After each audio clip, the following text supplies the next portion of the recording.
This is LBC from Global, leading Britain's conversation with James O'Brien. Good morning. It's 4 minutes after 10. You are listening to James O'Brien on LBC, where I sometimes find myself making little lists just before the light comes on.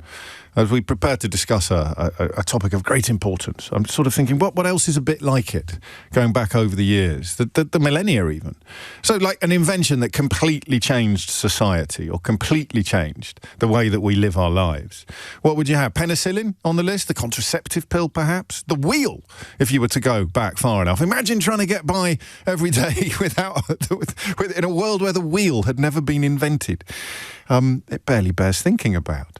But the internet, it's extraordinary when you think about it. I think if you're my age or thereabouts, you probably have the most peculiar perspective because you have gone from it not being anywhere to it being everywhere, just in time for you to be fully engaged with it.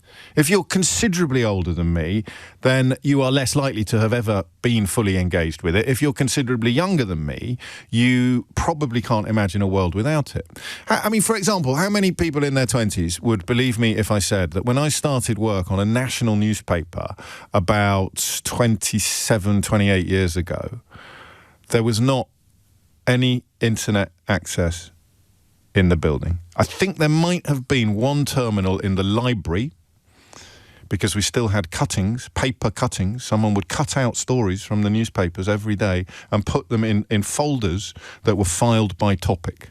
So you might have something like the Silver Jubilee, and you'd go, could I have the Silver Jubilee folder, please? And they'd hand you this thick wodge of papers or articles that had been cut out of an array of newspapers in 1977 to celebrate the Silver Jubilee. Or it could have been OPEC or the Common Market or a miners' strike or whatever. Arthur Scargill, you would do it with individuals as well. Can I have the Arthur Scargill file, please? And you'd fill in a little chit, a little piece of paper.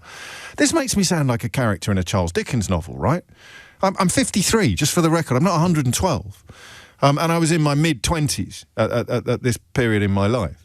I'd fill in a little chit like Bob Cratchit and hand it to a bloke who did look like something out of a Charles Dickens novel, actually, and the whole place felt a bit like the old Curiosity Shop, and he would fill it in and then take it off and sometimes disappear for quite a long time, and you'd be standing there drumming your fingers, kicking your heels, and then he'd come back with the folder that you wanted. And then by the time I left newspapers, it was only a few years later, you could almost not imagine doing your job without it. So it's up there, isn't it? And I know some of this is fax machines, Chris points out. Ask a 20-year-old what a fax machine is. That was a huge part of our job, the fax machine. All the complaints came in by fax. Do you know what a fax machine is? I'm looking at my younger colleagues. You're familiar? Do you know what a fax machine is? Okay, I work with a very backwards-looking bunch of people. It just occurred to me, as I was coming in, that this is an absolutely enormous story. Social media banned today for children under 13. And I wonder if you were aware of it before you heard it in the news bulletin. And let's be honest, if you weren't paying full attention to the news bulletin, you may not have heard it yet. This might be the first time in your life that you learn, today is the day, that every child aged under 13 must be barred from social media platforms. Suddenly I understand why. I saw something the other day, someone showed me the other day, Blue Sky asking them to prove their age. Someone on Blue Sky explaining that they'd just been asked to prove their age. And I didn't clock it. I didn't register, they must be doing something new. They're perhaps trying to verify accounts or whatever it might be. I, off the top of my head, immediately start thinking about what the other repercussions may be. What the biggest repercussions of this may be. Will it mean, for example, that you can't run troll accounts? You will have to prove, you can't really prove your age without proving your identity, can you? Or proving that you exist. I have so many questions and so little knowledge. And I have been somewhat ambushed by the news itself. 8 minutes after 10 is the time. Every child aged under 13 must be barred from social media platforms such as Facebook, Instagram and X. The Technology Secretary, Peter Keir, said yesterday, and he's aiming for 100% enforcement of the new laws. I have absolutely no idea how feasible that is. The other element of the story, if you like, or the developments, we'll look at pornography. Elon Musk will block children from seeing pornography in Britain under new online safety laws. This is on the platform formerly known as Twitter. Ofcom will start enforcing these laws that require sites to verify people are over 18 before viewing adult content. And when we did a whole day on LBC dedicated to online safety, it felt a little bit like discovering a room in a house you'd always lived in, discovering a new room. We talk every day about issues, things that matter, things that affect us, things that are changing. Every day we talk about it. And until that day, the online safety day that LBC did, we talked about these issues before, but they hadn't properly crystallised in my own mind. I have absolutely no idea why. I've raised two young women throughout this era over the course of the last nearly 20 years and have been conscious of the threats and the dangers that are out there. Every time I say that I am here to discuss this issue and I have been blessed that it hasn't blown up in my life, I get half a dozen messages pointing out that it might have done and I wouldn't know. There will be parents listening to this programme now whose children are in the grip of hideous online claws, whether it is interactions with evil people, whether it is simple exposure to hideous content, incredibly violent pornography, incredibly graphic scenes that no eyes should really see, but certainly no young eyes should be allowed anywhere near. And yet for millions of children, the access is absolutely simple. It's the click of a button. I wonder how your mind works sometimes with my anecdotes. When I wade into something and I hear one of my old anecdotes clamouring for attention in the back of my brain. Does it happen to you? Does it happen to you as well? I know it happens to some people who've listened for far too long to this programme, but I remember being on a bus and seeing three schoolboys, one of whom was showing the other two what sounded like pretty hideous pornography, involving pain, certainly involving exclamations of pain. And one of them was a ringleader, if you like. One of them was desperate to be in with the ringleader, and one of them was visibly blanching. Well, one of them, looked disturbed by what he was seeing. And I've never forgotten that moment on top deck of a bus. Because what happens next? What happens next? One of them goes deeper and deeper into that world. One of them perhaps manages to steer a more sensible path. One of them perhaps ends up traumatised. There's three completely different experiences of what happens next after you have stumbled upon, being shown, sought out, something truly gross. Something truly gross. And I don't know what that does. And we've sat here for the best part of 30 years now, not really knowing, unless of course it explodes in the middle of your family and explodes in the middle of your life, not really knowing what damage it does.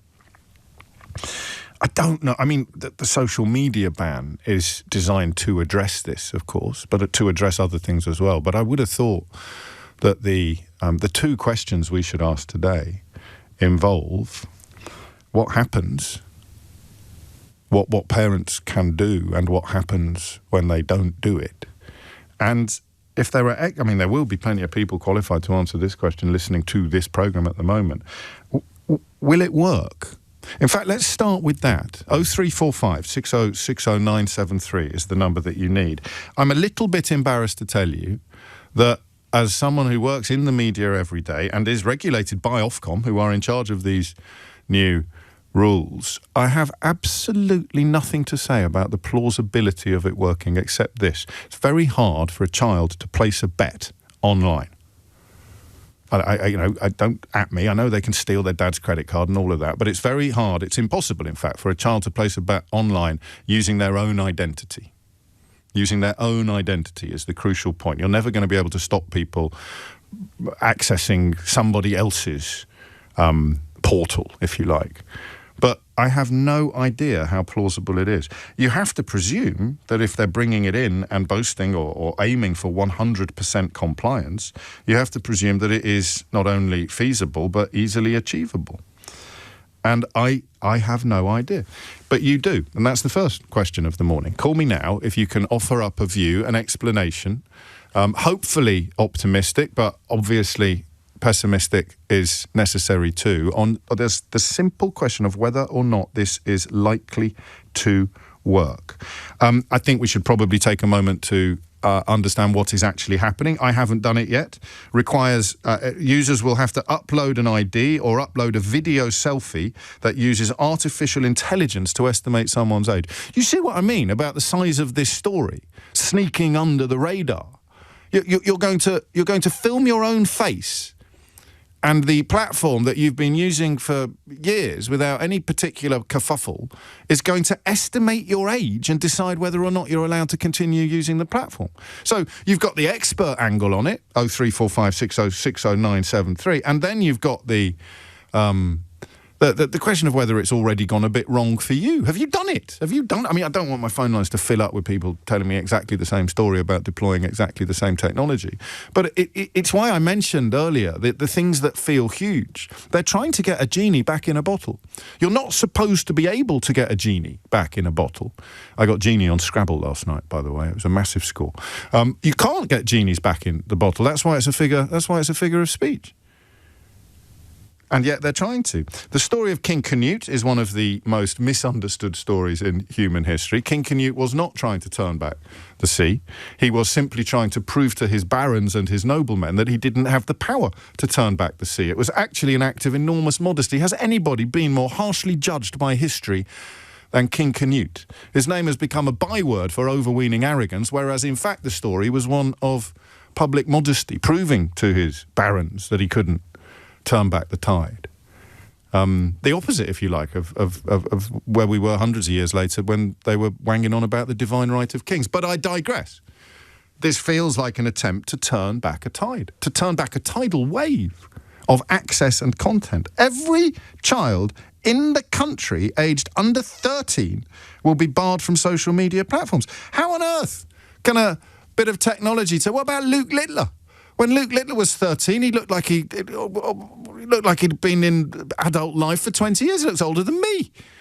I love the guy, don't get me wrong. I'm just pointing out that the difference between 13 and 14 is an hour, a minute, a nanosecond. A clock ticks, a second hand moves.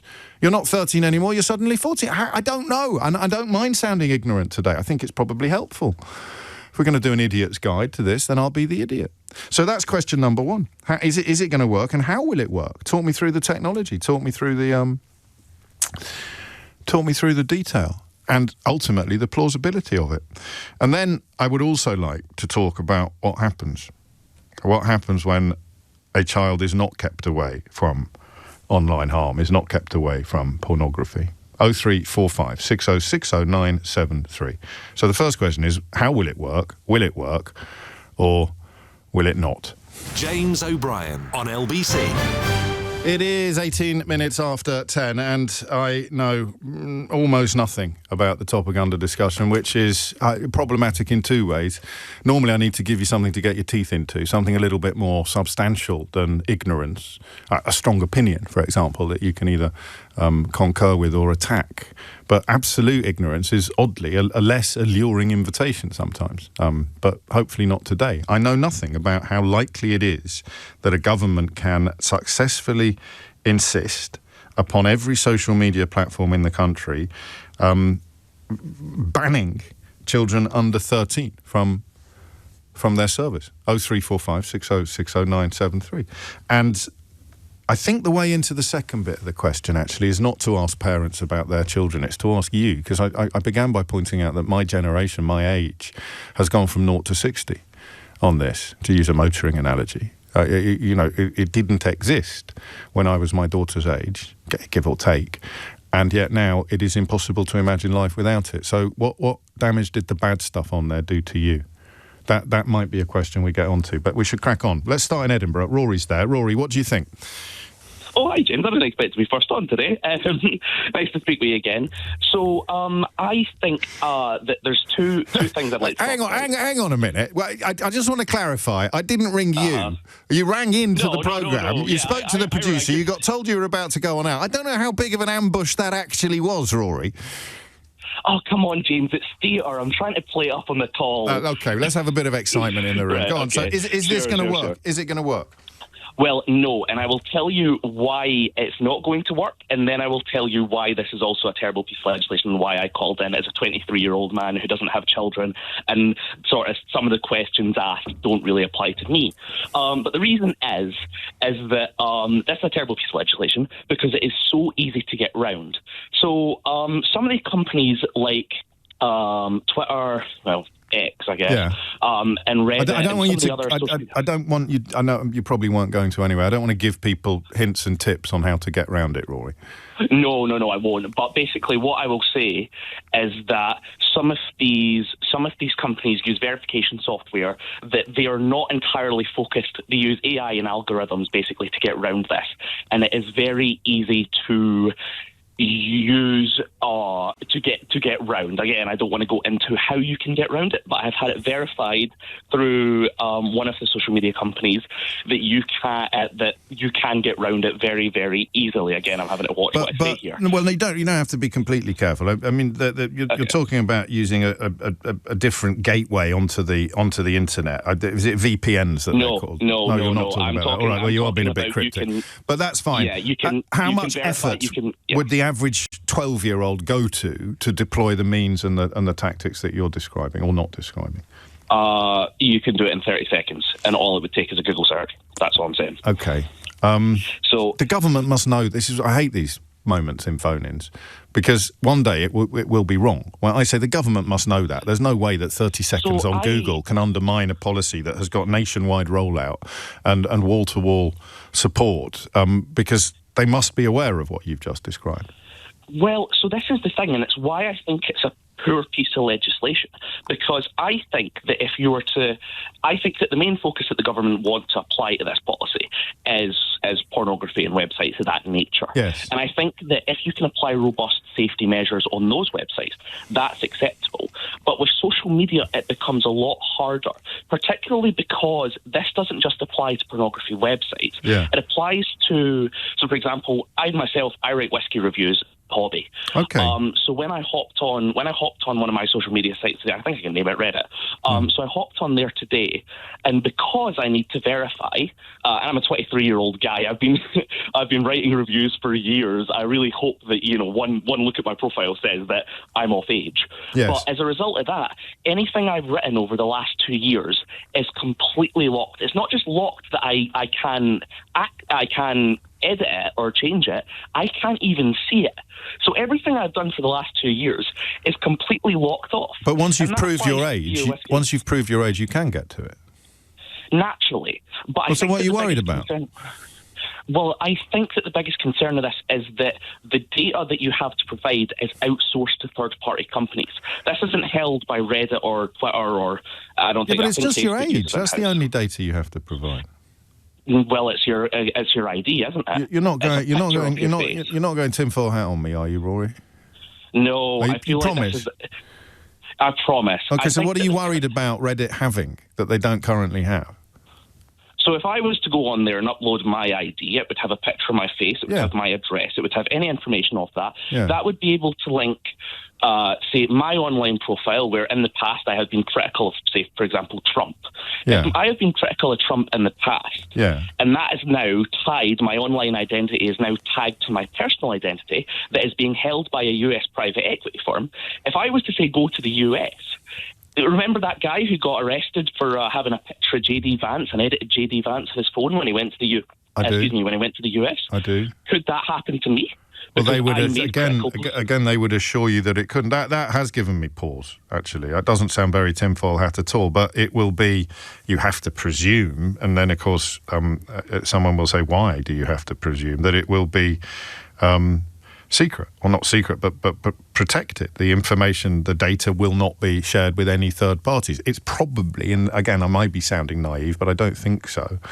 You can just use your credit card details, but I grant you that is a link to your real personality as well. But the terms and conditions will contain, I imagine, a contract that forbids them from sharing your data with any third parties. I mean, we know, don't we, that even intelligence agencies, crime agencies, sometimes struggle to get the access to messaging that they want because of data protection and various other laws in place, to which you can respond by saying, yes, but what if bad people are in charge and the laws change? But as it stands, I think your fears are unfounded. Okay, well, what I would say to that is, what if that data also gets leaked or is hacked in any way that releases that data? Well, they're not going to be able to use that to stop you getting into America. I see. This is absolutely fascinating. I didn't think the conversation would go in this direction because I've got no idea where I sit on the graph of the concerns that you express. I also just noticed that I've gone in 5 minutes from saying I'm absolutely ignorant to trying to school you on something you know a lot more about than I do. Final question. Will you do it, though? Will you fill it in so that you can keep your profile and keep access to all your hard work drinking whiskey? I think for some things, like when it comes to my whiskey reviews or YouTube, yes. But if it was, I feel like there's a distinction to be made between some types of content and where you would choose to. Yeah. Okay. Thank you for this. Thank you for kicking things off in a way that has already opened up lines of interest that I hadn't previously been aware of. And talking about sites, here's a message that you won't hear read out on every radio programme in the country. Keep this anonymous, please. But as your resident BDSM correspondent, I can tell you that it hasn't worked. I've just accessed 3 hardcore pain sites purely for research, and there were no checks at all. Should I report them? So that's relevant, that's pertinent, that's interesting, and it is part of the answer to the question of, is this going to work? Jackie's in Clacton. Jackie, what would you like to say? Morning. Hello. So, to your last statement, that is the reason why it should work.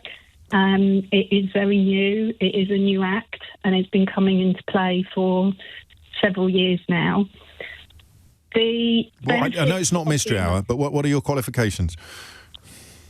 So, because you already sound like you really know what you're talking about, so I just want to check. I work within the identity verification industry. Boom. Okay, carry on. So, sorry, I'm a little bit nervous, but I thought I'd give you a call because I've literally just been sat this morning, starting work at 9 o'clock, and reviewing the new act. Gosh. So that I can work with our sales teams in order for us to benefit companies who are at risk of onboarding a child that is under 18. So you are absolutely in the middle of this story. You could not be more qualified to contribute to this conversation. I don't know about qualified, but obviously got an opinion. But yes, and I'm so grateful to you for ringing in to share it. And I really don't want you to be nervous. And why is it only ever women that don't think they're qualified to offer up opinions in their own areas of expertise? It's a strange, one of the great mysteries of time, Jackie. So, thank you for saying that. And as a woman of a certain age, I really appreciate that. So, what do you reckon? Is it how is it going to work? And is it going to work? The genie's out of the bottle. Yes. The genie is floating around. The genie, as per your last caller's comments, sits with a passport, sits with your credit card, sits with any bank account that you hold. What the genie needs to be taught and to be sat down on the carpet with Aladdin and take a nice journey somewhere is that he can sit down and he can say, I'm not going to put a child at risk. I'm not going to allow this to continue to happen where a child can go onto websites where they're very vulnerable, or websites, i.e. adult content, or having seen a whiskey review or some content on Instagram, that they go on and think, I'll go and buy some alcohol online. And so the benefits of being able to identify a face via biometrics using AI means that the learning process will take a biometric picture of a child. It will look at that picture and it will say, this person is telling me that they are 25 years old.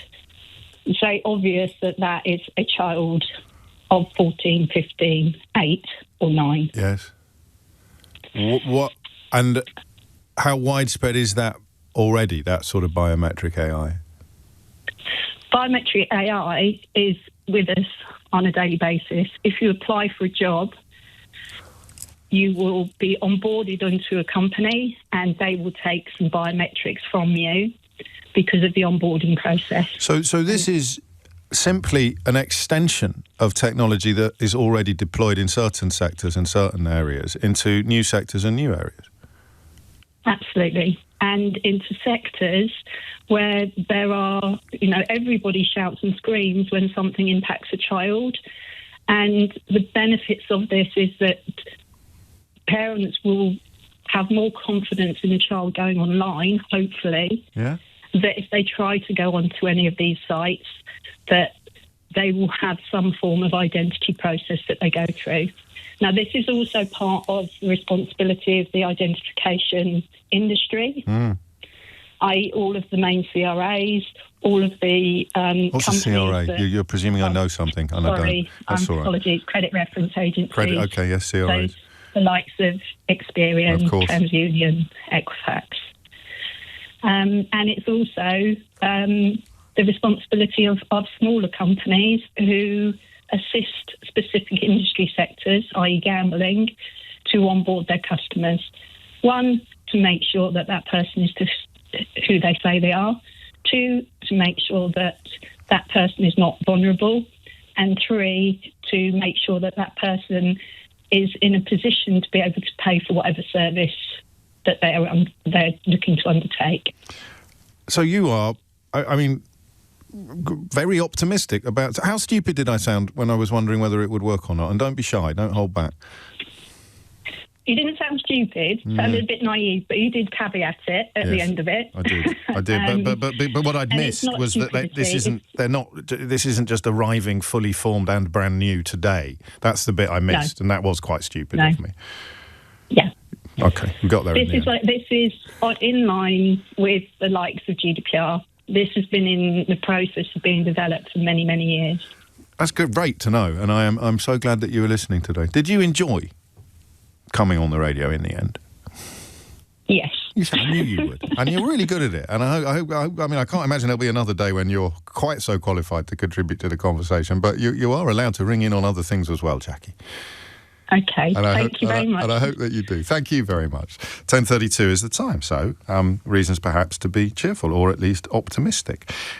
What is it going to do? How is it going to work? How feasible is it? Some disagreement already, but I think if you were a betting man, first of all, you'd have to prove your age before you could place a bet, and you'd put your money on Jackie at this point. But you know how this show works. It's 10:33. Thomas Watts has your headlines. James O'Brien on LBC. 36 is the time. I'm going to read you quite a long message from one of my favourite listeners, okay? One of my favourite contributors, because it just stirs up this conversation in really interesting ways. It all kicked off last night. Discord, Reddit, Blue Sky all demanded multi-angle pictures of my face. Discord tagged me as a teen, and I had to resubmit 3 times. I was halfway through a Discord social. When I was a teen, unfettered access to both libraries and the internet saved my life. I obviously acknowledge it damages some.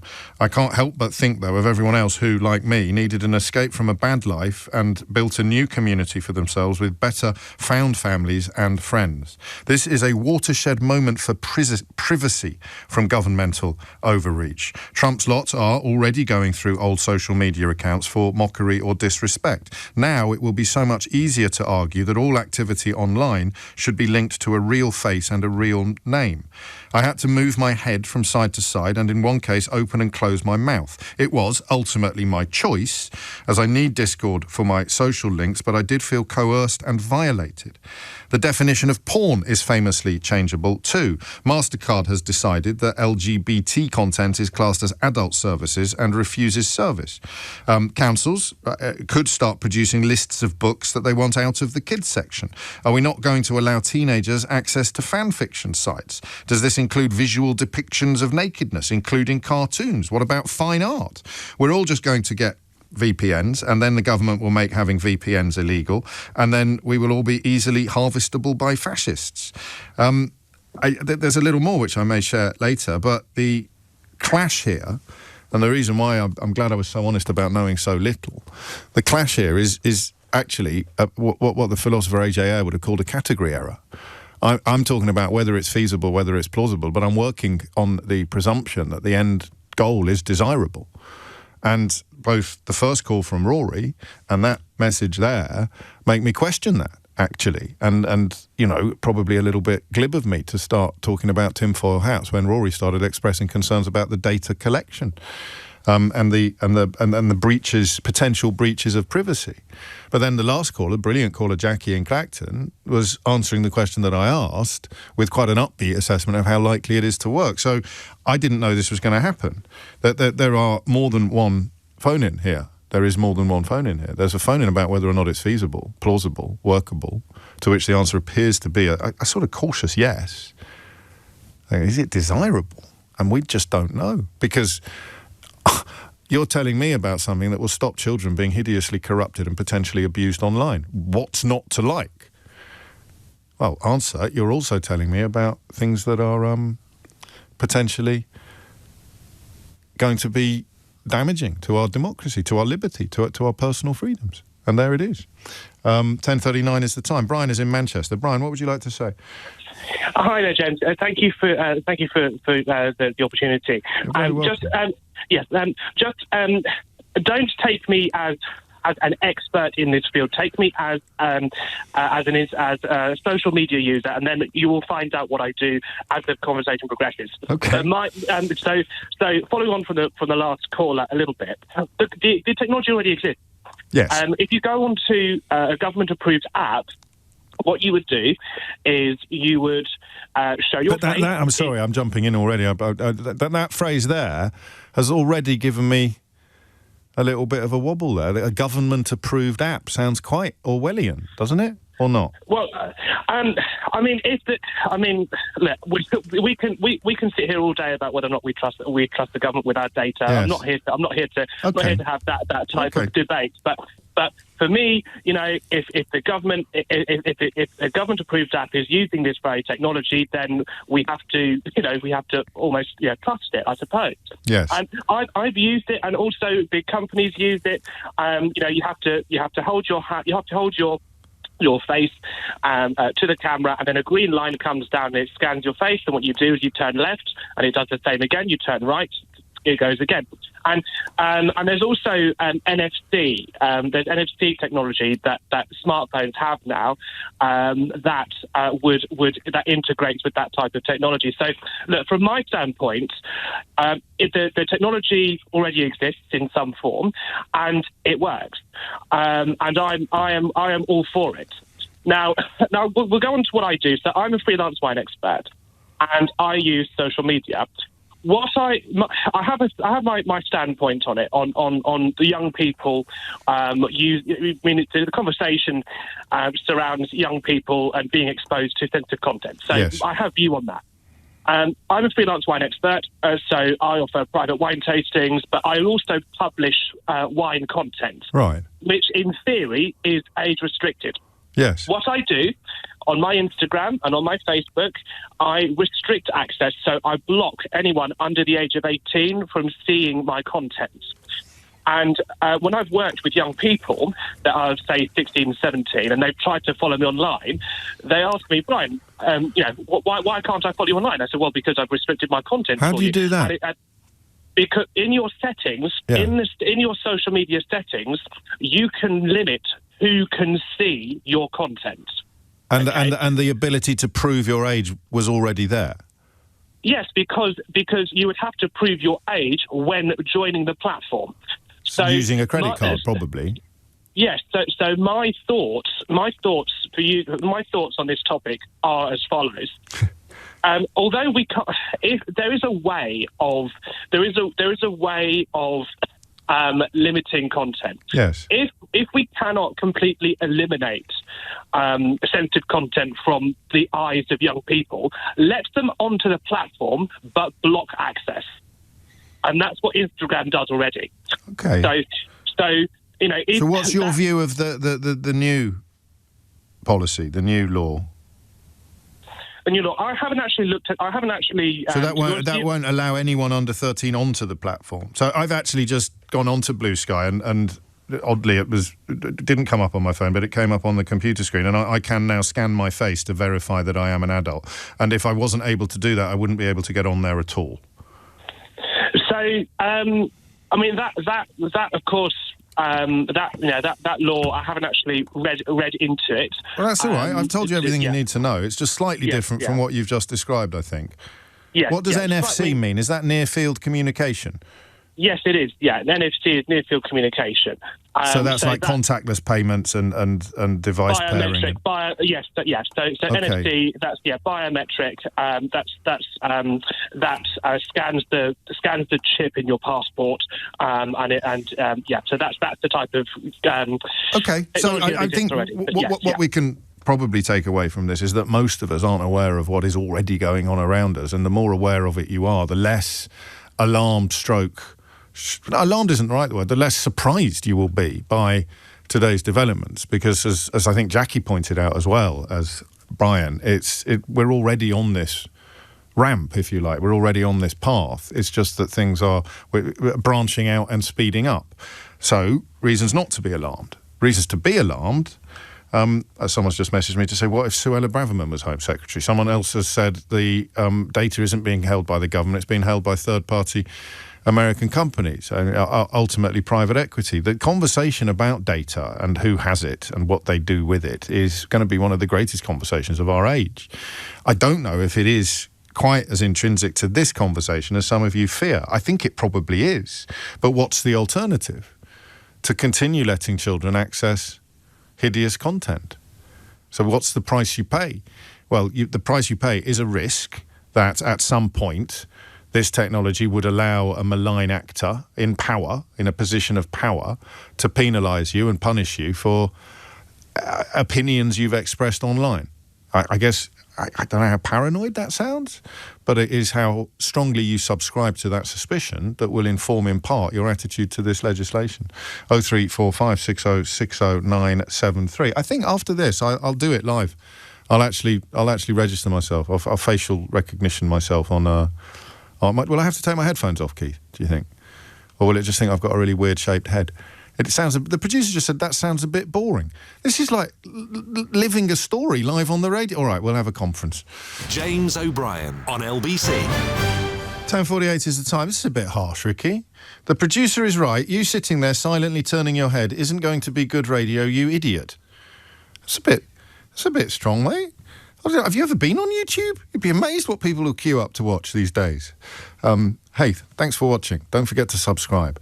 I think you may have a point. Anyway, I've done it already. It wouldn't have been great radio. Oh, now you're pulling a face saying that it would have been good radio. I can pretend that I'm doing it. What it did tell me, though, was that there will be no record of my scan. It has already been deleted. It won't be shared and it won't be stored, and it has already been deleted. So does that... I mean, that's unique to Blue Sky, perhaps, but does that allay any of your concerns about data? Because I think it should, until you say something a little bit tinfoil hat, like, well, I don't believe them, or I don't trust them, or how do we know? So what are we supposed to be scared of? 0345 60 60 973. And just because you haven't been asked yet doesn't mean that you won't be soon. For example, my phone was fine, but I couldn't read my private messages on the computer screen. I logged onto both at the same time and go back to the phone to do the photo check that I just did during the break, and now I'm back in on everything. And all it did was take a photo of me. Admittedly, I don't think anyone is going to mistake me for a 12-year-old, not least because I've got a beard of sorts. So that being deleted and not being stored seems to be well, I'd have thought an answer to some of the concerns that we've heard. Harley is in Milton Keynes. Harley, what would you like to say? Good morning. I want to say that this is not just about children. This affects absolutely every person in the UK. Yes. So it inconveniences everybody, and I think it ultimately isn't going to work. It's not that inconvenient. I've just done it. It's not that inconvenient, but I think primarily the point is it's not going to work, and it can be easily bypassed. So there's privacy concerns anyway with uploading ID. Yes. I personally also did one of the selfie biometrics, and it's incredibly quick, and I was a little offended with how quickly it decided I was of age, but... At least it didn't tell you how old it thinks you are. It doesn't tell. That would be a minefield. Yeah. How dare you? I did mine on Reddit, where they seem to be checking if you're over 18. Yes. So it definitely decided I was an adult quite quickly. And what are you worried about? And listen, the ability to bypass it is not a reason not to try. No, I agree. And I agree that there needs to be some kind of culling of some of the internet as it is. But the problem is, so the selfie scan isn't actually linked to our ID. So our selfie scan proves that we're of age, according to an AI. And most of us will probably choose that because we don't want to upload an ID onto third parties and US servers. But then the ID isn't actually proving anything. So I know one of the previous callers was talking about how easily it is to bypass everything. You can do it with just a picture of anybody's ID. There is nothing to say it is your ID. But these, I don't want to turn into Pollyanna, but these are concerns that are easily addressed and easily fixed. And you're always, because you'd have to nick your dad's credit card or something like that. But won't they be photo IDs anyway? Yeah, but they're photo IDs. But So you've nicked your dad's photo ID and you've got online. You can do that now to, get into his Ladbrokes account or something like that. It's not a reason not to try. The harder you make it to get through a door, the fewer people will get through it. And that's what they're aiming to do. I mean, when Keir talks about 100% success, I think he's setting himself up potentially for a bit of a fall for the reasons you describe. But if it comes in at 90 or 95, most people are going to be happy, aren't they? Don't let the perfect be the enemy of the good, is what we would say, usually.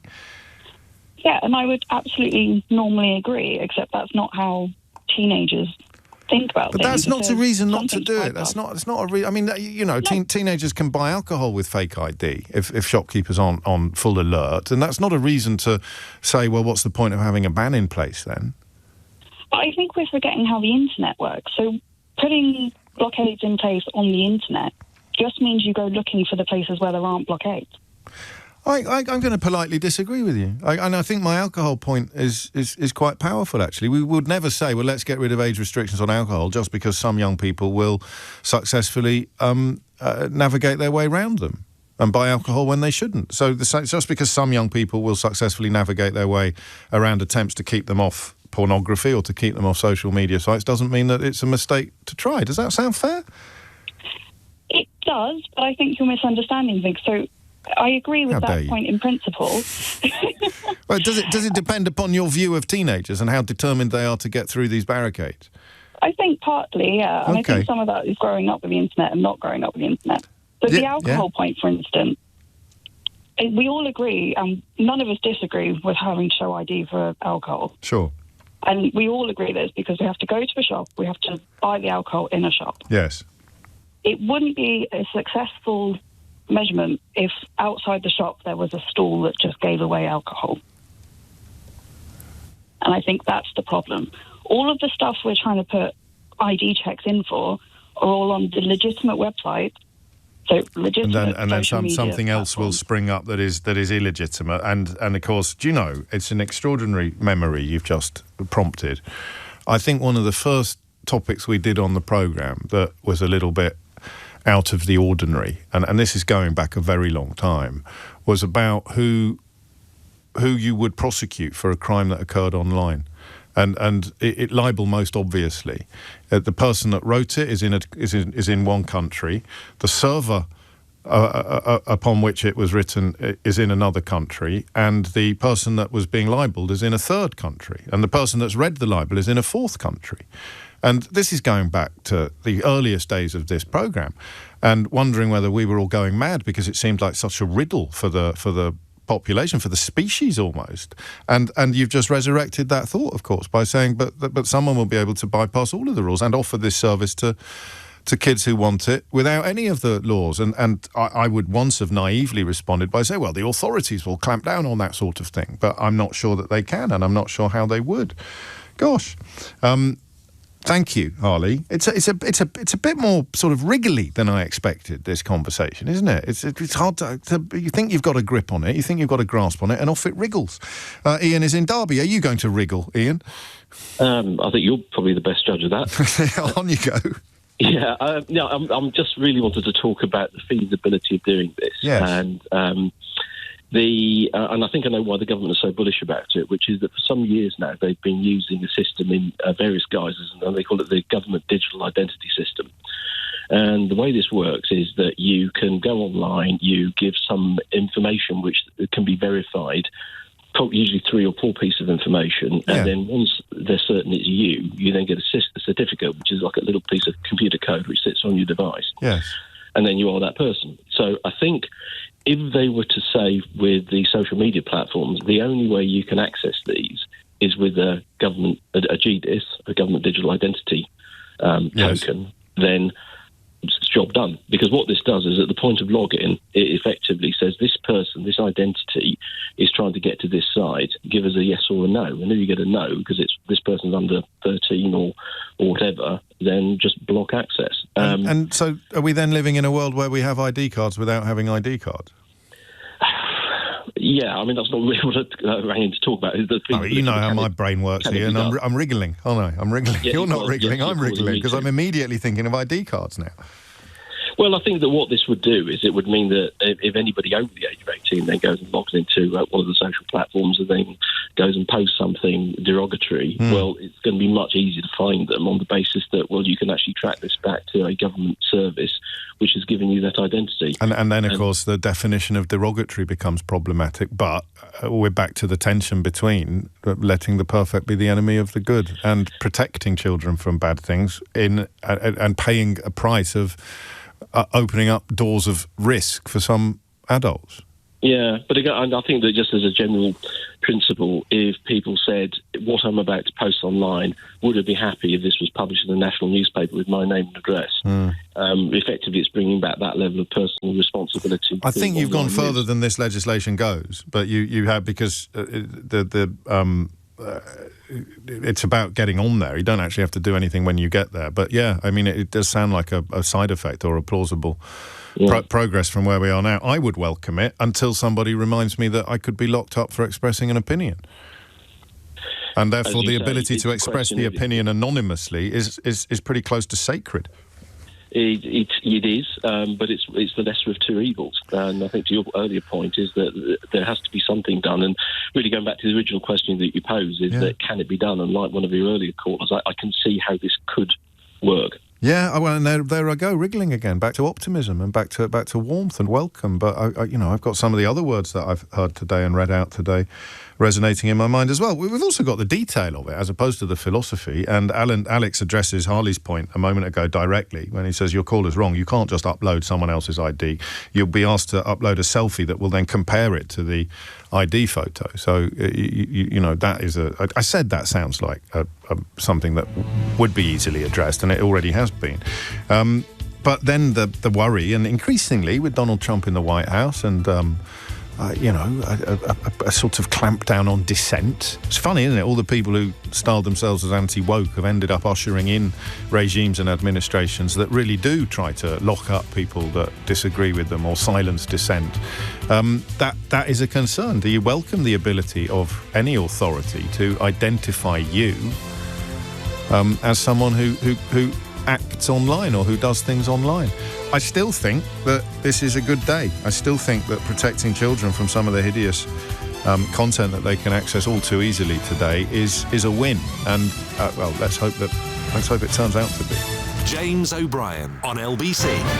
More on that story later in the programme, the one you just heard in the news bulletin about social media accounts that appear to be linked to, linked to far-right activists and activities in other countries, Russia, America and other parts of Europe, encouraging some of the disorder that we've seen outside buildings where refugees are being housed. Andy Hughes and Connor Hand, my colleagues, have worked on that. Andy will join us about 12:30 to tell us more, and later this hour we will be revisited by Lisa Kenevan, whose little boy Isaac was 13 when he died after the family believe engaging in a sort of social media trend online. I'm interested to find out what she thinks about today's announcements. You met Lisa when we were doing Online Safety Day here at LBC, so she obviously is going to have proper knowledge and B, a very interesting perspective on what is going on.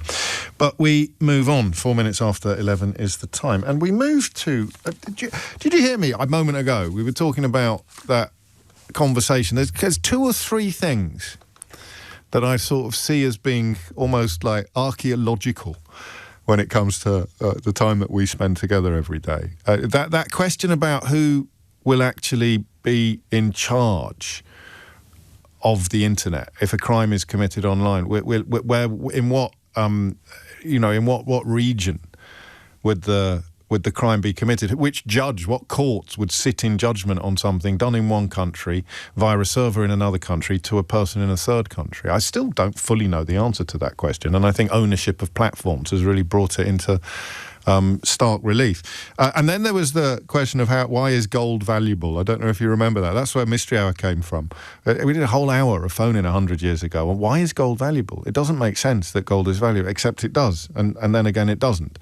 And then there is the desperate attempts to do phone-ins that go beyond the parameters of the normal phone-in, which led me once to come perilously close to asking you to call me and tell me what it's like to live without a phone.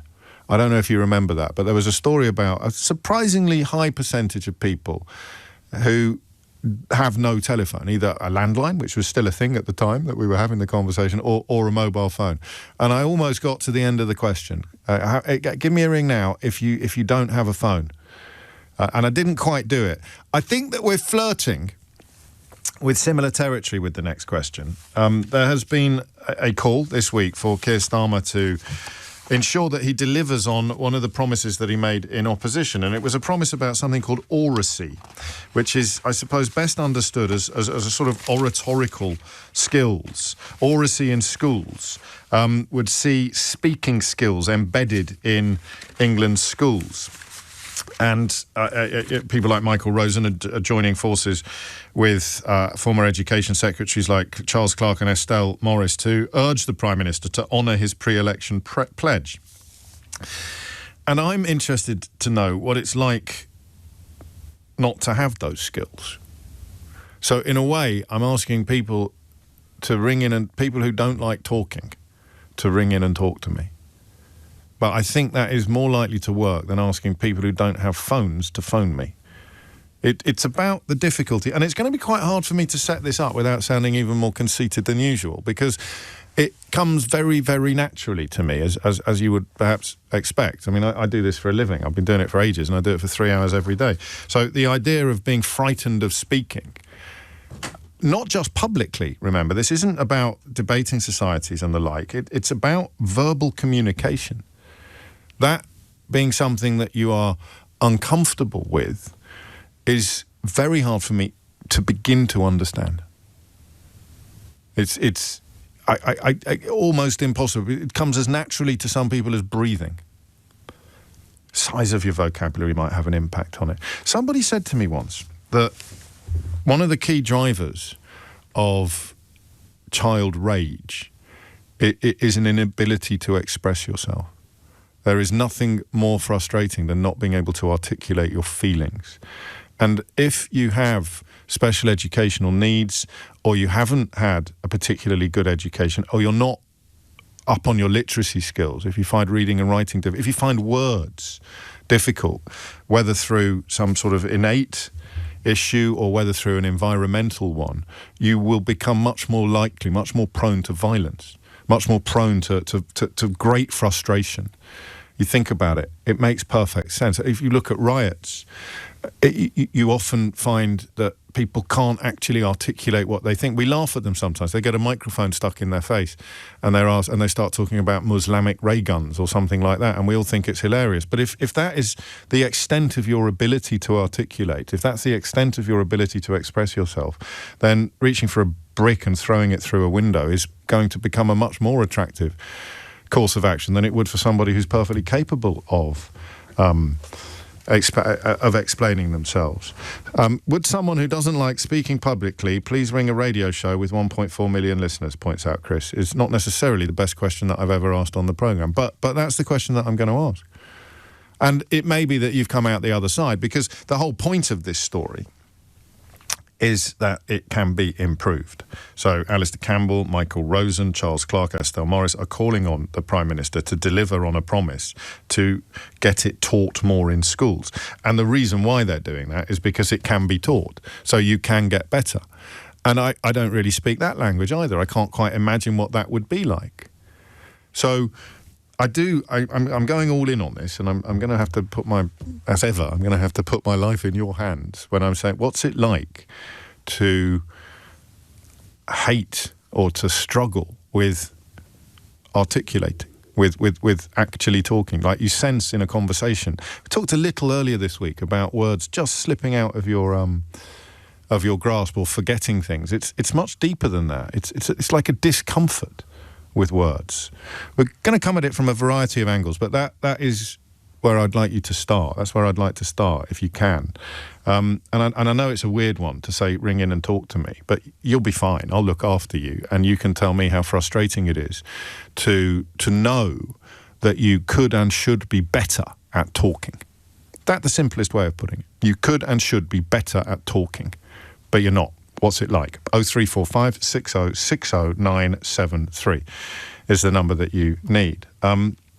Tony writes, I'm too shy to call in, which is obviously going to be a bit of a problem this hour, but we will soldier on. A large part of me supports the idea of including oracy skills in schools. I can see that a good vocabulary would help people express themselves and, more importantly, understand themselves.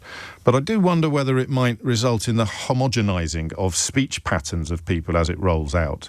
I don't know that it would. I know what you mean when you talk about media-trained politicians all sounding the same, Tony, but lots of people who are good at speaking sound very different. And media training isn't just about oracy. It's about, there's all sorts of tactics going on in media training that are not linked to oracy. It's often about not saying things as much as it is about saying things. 11 minutes after 11 is the time. That is the question. What's it like? One of my closest friends, who's no longer with us, used to be terrified of talking publicly. He was one of the most engaging and erudite people you could ever encounter privately, and he was also the life and soul of most gatherings. He would be the lad who had the stories. He would be the lad that had the anecdotes, the one that had the tales, and some of them were so good that you'd ask him to tell you again about the time he encountered two Pakistani cricket stars at a nightclub in Nottingham and set up an impromptu game of cricket on the edge of the dance floor. I mean, he just had the most incredible stories. But when he moved into business, he trained in commercial law, ended up working in digital media. He was absolutely terrified of making speeches, and he got coaching. And before he died, he would be standing up. There was one famous occasion when he was on stage with Jack Whitehall, bantering like a professional in front of, a couple of thousand people in a blooming great industry expo. So you can learn it. You can learn it. 0345 60 60 973. If you can tell me the difference that it makes. It's such a personal issue for me, this, because I am the polar opposite of the people that would benefit most from this kind of coaching, this kind of skill. I don't say that to boast. There are lots and lots of things I'm absolutely rubbish at. Not particularly good with numbers, for example.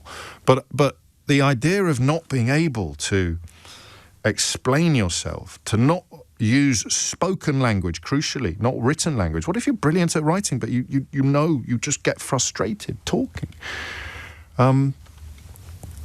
What would that be like? I have literally no clue, which is really strange. I know I did the last hour saying I had no clue about anything, but obviously I understood the bricks that we needed to assemble together. On this one, I can't even really feel the bricks. I wouldn't be able to put into words what it feels like to not be able to put things into words. So what's it like? Hit the numbers now, you will get through. And what difference does it make? If you've been through this and come out the other side, if, like my old mate, my late friend, Andy, you went from breaking out, he used to tell me that his hands sweated. Sweaty palms is not a figure of speech, it's an actual thing. And he used to actually get sweaty palms at the thought of standing up in front of a board meeting. And then he was perfectly capable later in life of standing up in front of 2,000 people with one of the funniest people in the business and keeping pace with him gag for gag. It was extraordinary, absolutely extraordinary. So what happened? 0345 60 60 973 is the number that you need. And I wonder if you were lucky enough to be actually taught it, if it was not something that came naturally to you, what difference being taught it made as well. 0345 6060973 are the numbers that you need. But it's the words that you need and can't find, the words that you know would help but can't quite articulate, that will provide the focus of this conversation. I hope, at least. It's 11:15. James O'Brien on LBC. 11:16. Keir Starmer urged to honour pledge to embed speaking skills in England's schools. And the more I read into this, the more I realise it's not just about debating societies and public speaking and all the things that are pretty much commonplace in a lot of private schools, in almost all private schools, but increasingly rare in the state sector. It's about conversation itself. It's about the ability to express yourself one-on-one or in a small group of people, not in front of an audience. And I'm wondering what it is like, A, to really struggle with that, and B, to come out the other side, to achieve a place where you can really describe the value of this strange word. It doesn't fit in the mouth quite right, does it? Oracy, because I think it's quite a new one for us, and we're more used to seeing that the beginning of the word go off in a different direction. But oracy is the way of distinguishing it from oratory, and the difference that having these skills can make to a life is something that I don't know, because I've never not had them. And I'm not saying that to boast. I'm saying it as part of a plea to you to explain to me what life is like or was like in your shoes. It is 11:17 and Ian is in Chingford. Ian, what would you like to say? Hello, James. I'm going to and ah quite a lot. I've wanted to speak to you for ages. Thank you. And the reason I haven't is the subject you're talking about today. Okay. Well, you take all the time you want, mate. All right. I've never been good at public speaking. And I'm retired now, but you learn techniques to get round it. For example, when I was at work, if I had to phone anyone, I'd have a piece of paper in front of me with the answers to common questions. Right. Top of that list was my name. I mean, it's that bad, because someone would ask my name and I'd go, I don't. So that is the way I got round it. So you're aware of it then? I was aware of it. Oh yeah, I've always been aware of it. And we're not talking about intelligence. We're talking about something quite distinct from intelligence. Yeah, I like to think so. Oh, definitely. You can already tell that. I realised quite early that I was never going to become a master of industry. So I sort of looked to where my skills lies, and my skills were in a technical area. So I tried to excel in as an expert, if you like. I'm sort of running out of steam now. Well, I'm conscious of not interrupting you, so we're on a hiding to nothing here, Ian, aren't we? Ask a question, and I'll try and answer that. I'm always interrupting, and I thought, I won't interview him because he's obviously trying so hard to talk to me. This is what intrigues me, is the difficulty doesn't depend on audience. You would struggle one-on-one, and presumably the idea of standing on stage in front of hundreds of people would be very daunting to you. It comes back to the preparation. Okay, so you can do it. I have stood on stage, and I have learnt that I need cue cards. Yeah. I admire the people who can just stand up. Well, most people need cue cards, I think. Even people who are really good speakers need cue cards. What's the feeling in your head when you're on the phone, and if let's say you hadn't got your cue cards with you, or you hadn't got your sheet with you? I would. I'd be panicking. I would. One of the sort of problems is that I feel I can't think quick enough. Yeah. It's the answers come later.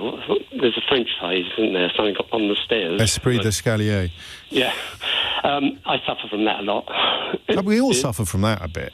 I mean, thinking of something clever that we should have said about 20 seconds after the opportunity has disappeared. But do you have, I don't know what I can't quite find the words to describe your difficulty finding words, but it's as if you can feel a meaning, but you can't find the word to express it or articulate it. Yeah.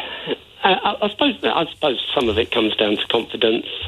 I can't think quick enough to get to an answer.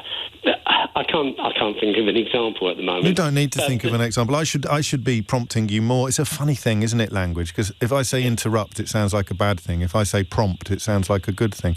One listener says that you need a conversational scaffold. My job should be here to sort of nudge you and help you and prompt you at times. Yeah. And that makes sense to me. That sounds sensible. Do you think it could have been better if it had been addressed in school? Do you like the idea of oracy lessons for children?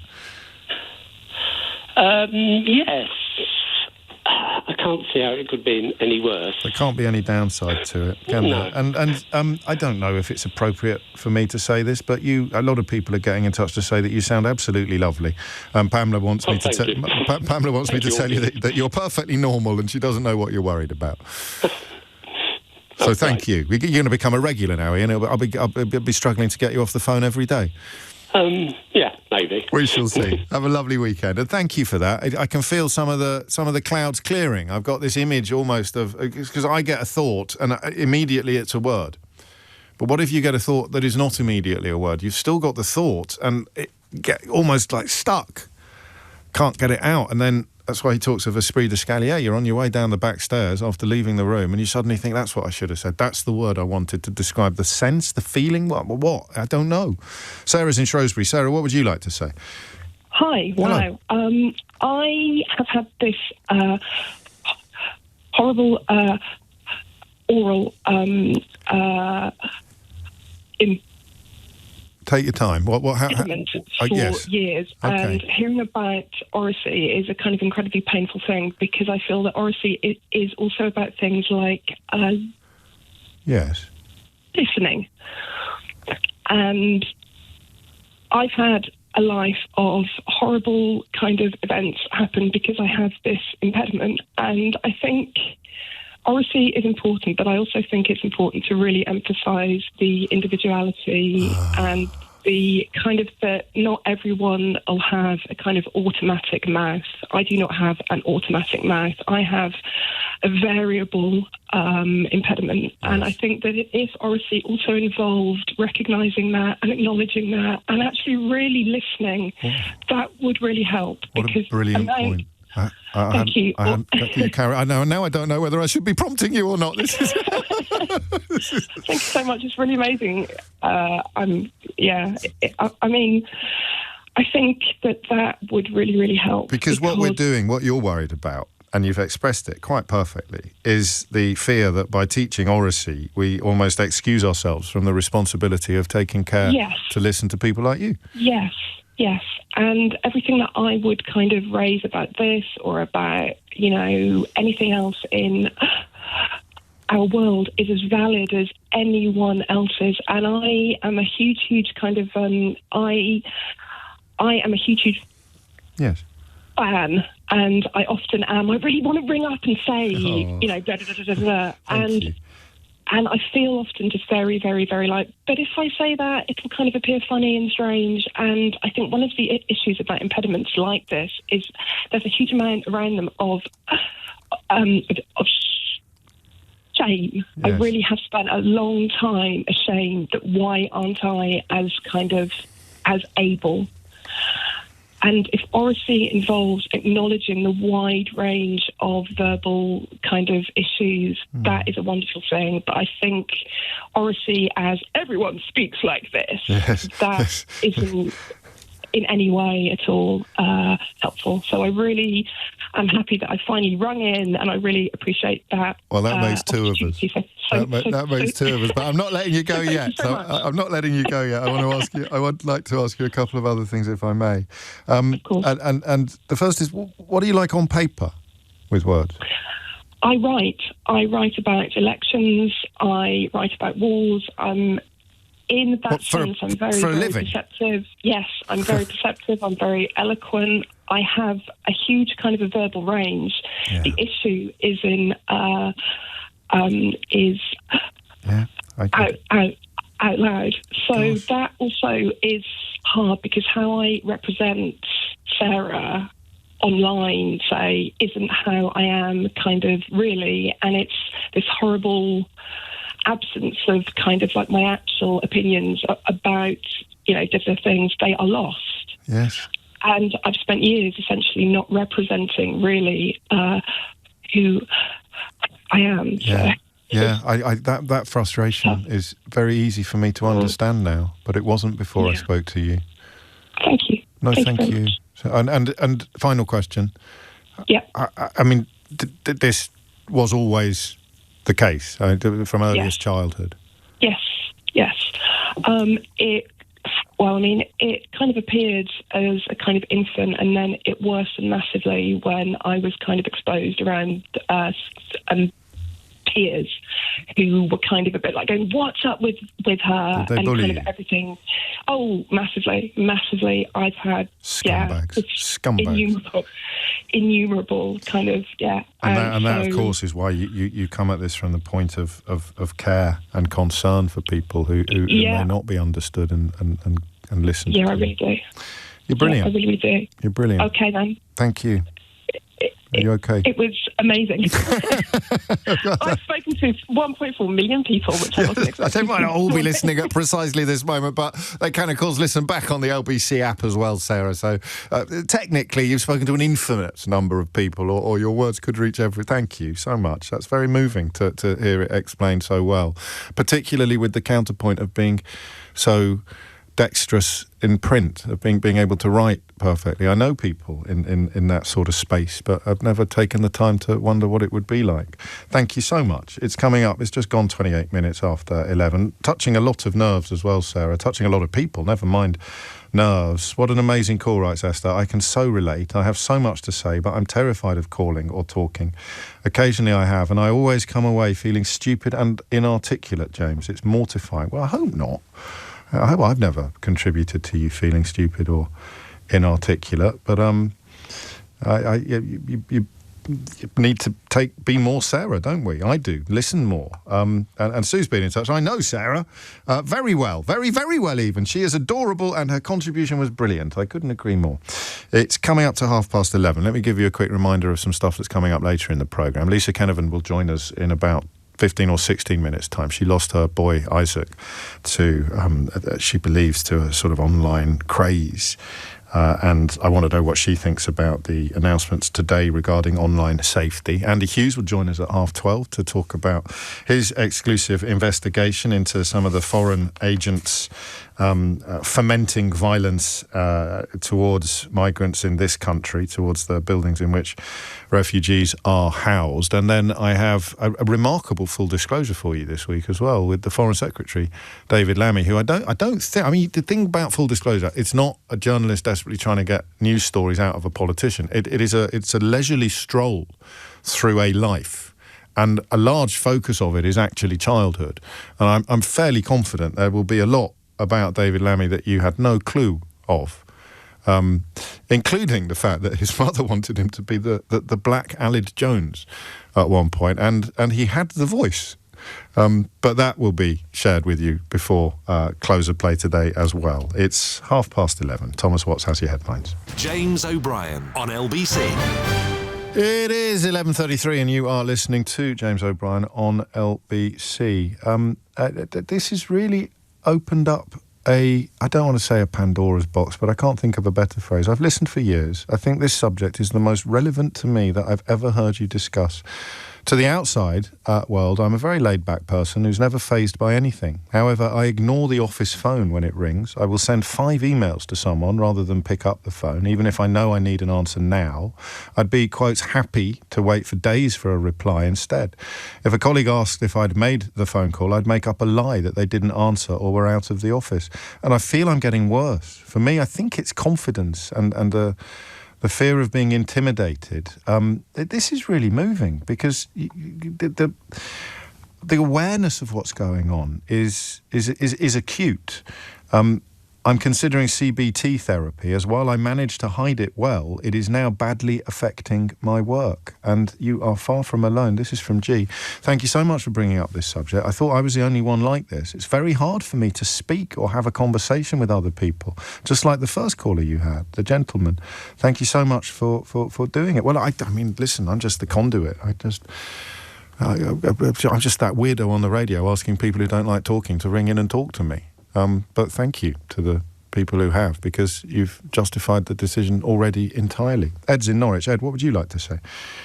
Oh, hi, James. Hello, Thanks Ed. for having me on today. You're very welcome. Yeah, we had LBC on in the office today, and I just heard that you were talking about oratory and people and teaching that in schools. Yeah. And I just think that's so important. It's something I'm never have been very good at. So yes, I've deliberately had to learn it as a grown up. And what did you do? Really, how do you do that? How do you go about making a sort of trying to make conscious improvements?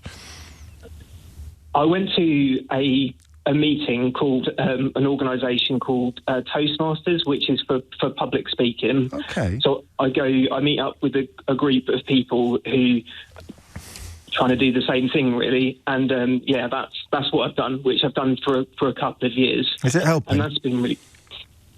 I think it's helped more than I've realised, but it's been taken quite a long time to get the experience.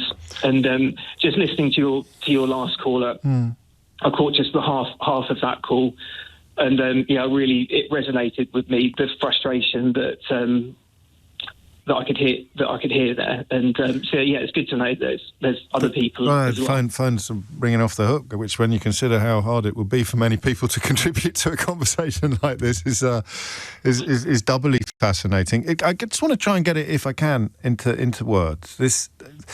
So I think of, very rarely do I think of something and then I can't immediately find the words to express it. That, for you, would be a much more common experience. You have a thought or a feeling, a sense, an idea. I don't know what the right word would be, but you can't get it out of your mouth. Is that right? Yeah, I do sometimes have that. And I think by just my natural temperament, I'm someone that I can't immediately wax lyrical about anything, which, from my point of view, that seems like what some people can do. Yeah. So I have the experience of, not all the time, but particularly in group settings where I feel like I can't keep up, because it'll take me a while to process what I want to say about what someone's just said. Yes. Particularly in group settings, for me, is where I feel like I have to work on. And the frustration of knowing that this is happening while it's happening that must be really tough as well. Just sort of because I was struck by the first caller talking about an early realisation of the impact this was going to have on his career. Because oh my gosh, go on.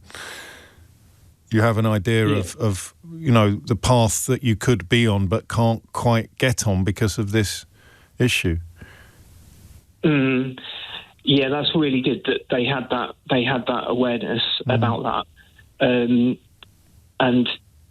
It's I've never thought about it in too much. Sure. In terms of my career, but I can definitely see how it has held me back. And that's why, I mean, you're making me think of muscles, would you believe? I'm sort of thinking, when you go to Toastmasters, and there'll be other places you can go as well, you're beginning to flex underused muscles. And that can only result in an improvement in the muscle. You will get better. And you might be frustrated by the fact that it hasn't got better faster or hasn't got even better than it has. But everything is progress, isn't it? Everything is incremental. And you're right, it will improve every aspect of your life. There's so much frustration here. It's extraordinary. Utterly authentic frustration at the simplest idea that I wish I could interact better with the world around me. And it will be something that I think you either understand 100% or 0%.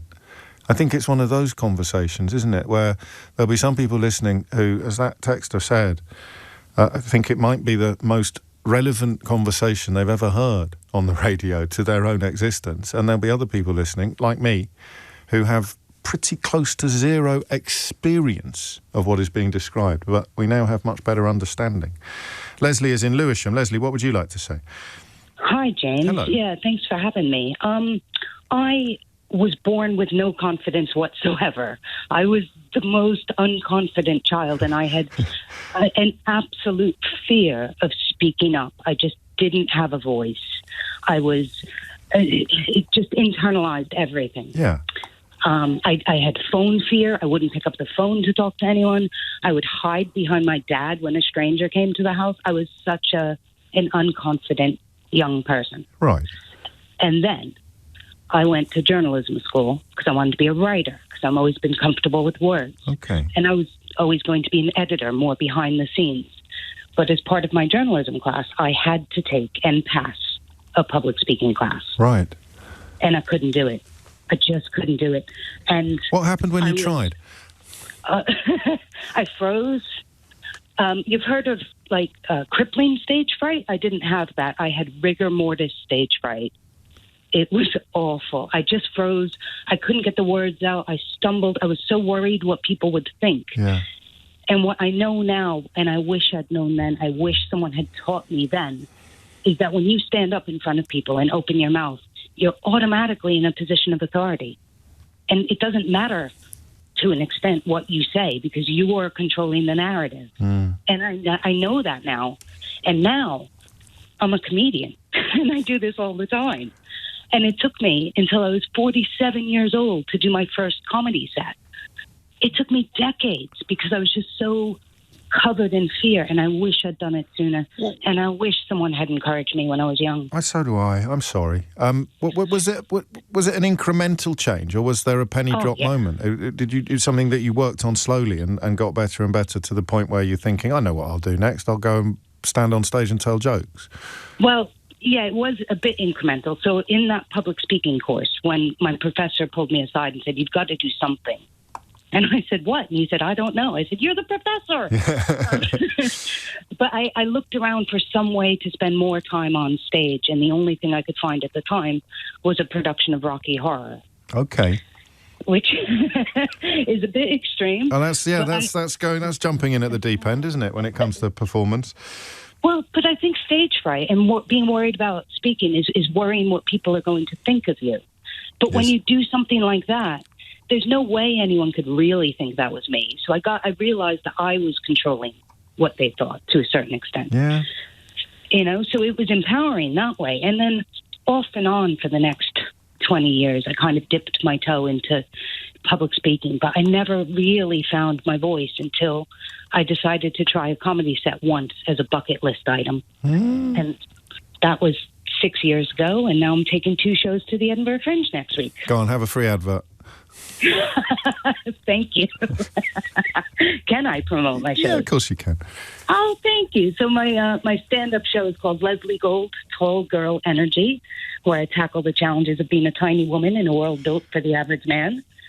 And I've also got a panel show called 101 Rules for a Better World by Comedians. Fantastic. Where we do just that. We make the world a better place. I've got a public speaking anecdote now that you've just triggered. And that's actually, no, it's not a happy one. So I've been making it clear throughout for anyone who I hope I'm not boasting when I talk about how easy I find it to do all of the things that you used to find very difficult to do. But evidence of how easy I found it was the fact that I was a schoolboy public speaking champion. I did something called the English Speaking Union National Schools Public Speaking, and that meant that I entered the international event, Leslie. So I was up against people from all over the Commonwealth in a public speaking competition that you may be able to tell before I get to the end of this story, I'm still quite bitter about this because I came second. And I did a speech that was knitting together the experience. I kind of nicked the idea off Sting, actually, and his song "The Children's Crusade," but it was knitting together the heroin addiction in the 20th century, late 20th century, and the experiences of soldiers in the First World War, with the poppy being the unifying theme. I ripped it off, but the speech was brilliant, even though I say so myself. And guess who beat me? I don't know who. A tiny Canadian girl talking about how hard it is being short. Well, I'm not Canadian, I'm American. Yeah, I know. Me. But still, I know it wasn't you. But can you believe that? So that may not be. It wouldn't ordinarily be at the top of my list of shows that I wanted to catch. But in your case, I would happily make an exception. Thank you, Leslie. Wonderful, thank you. No, thank you. It is coming up to quarter. Still bitter. Still bitter. It's one of those dreadful things. Everyone comes up to you afterwards going, you should have won that. You should have won that. And she was really nice and sweet and funny and just the judges decided that's what they wanted that night. I should probably get over it. I was 16 at the time. James O'Brien on LBC. It is 11:47 and you are listening to James O'Brien on LBC. We return now to the question of online safety and the laws coming in today, the rules coming in today that will see social media platforms fenced off from anybody under the age of 13. If you weren't listening earlier, I did it while we've been on air, actually. I signed up to my own, or verified my age on one of my social media accounts on Blue Sky. And it was a fascinating conversation, but the aim of the legislation is clearly to protect children from harm. And in pursuit of perspectives that are going to be incredibly powerful and important, I thought it would be a good idea to talk to Lisa Kenevan again, who we met on Online Safety Day on this programme, and who lost her son Isaac in a few parents believe a sort of online trend that was unfolding on TikTok, so much so that they're now taking legal action against the platform and its parent company. And Lisa joins me now. How are you, Lisa? It's nice to see you again. Yeah, thank you. Thank you for having me on the show. Yeah, I'm all right. Good. Been extremely busy. I'm sure you have. And I'm going to be the umpteenth person probably to ask you exactly the same questions that you've been extremely busy answering. But the most obvious and the first is let's have a little listen first together to Peter Kyle talking earlier today to my colleague Nick Ferrari about why this stuff is being regulated rather than blocked completely. It's really difficult. There are lots of things we can point to as either hypotheticals or things that have made it into kids' feeds where they are right on the line. The challenge of judging what is free expression, free speech, and what is harmful is a very fine line, and in some circumstances depends on the character and background and circumstance of the child that's viewing it and their maturity. How do you respond to that? First thing is, we'll take TikTok for example. They are the product, and they are failing in actually being able to have this content put out into their platforms. And just to, say that the basis of it's probably down to the child's maturity is flawed. The content shouldn't be there in the first place, and it should be blocked. Not that it's down to the poor child that may be subjected to it, but because they stumbled across it. These things find the children. The children often not go and find this. Is there any good in what's being announced? I mean, better than nothing seems like an inadequate phrase when I'm talking to somebody like you, but it's the phrase that springs to mind. Absolutely, doing something is better than not doing anything at all, but this has been at a snail's pace. This could have been happening years and years ago, and unfortunately there's been a fallout on the lead up to this. I'm one of the parents that have lost a child through a social media platform that fed harmful content. I know that Ofcom do have a tough mountain to climb. They are the regulators. The government obviously are very empowered for what Ofcom are able to do.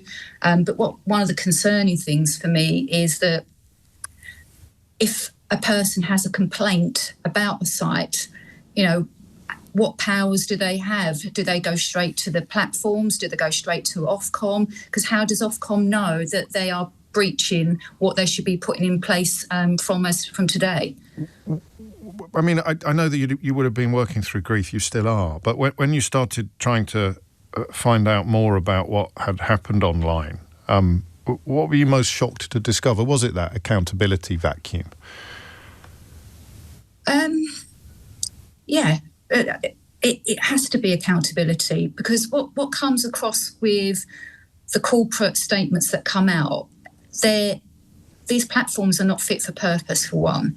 And I said it on your show before, we find it highly, highly insulting that they come out with these corporate statements saying they do not allow these contents, they don't allow the harms, they don't allow violence, but I can go on to TikTok now and find that just like that.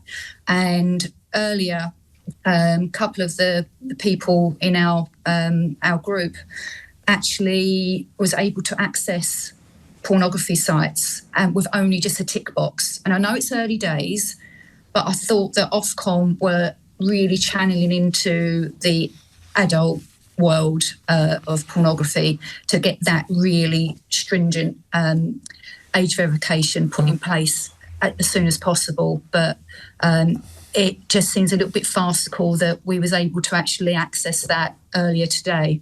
Yes, I mean, as you say, it may be something that improves as days pass, but it certainly sort of takes the gloss off the biggest bullishness and the big announcements.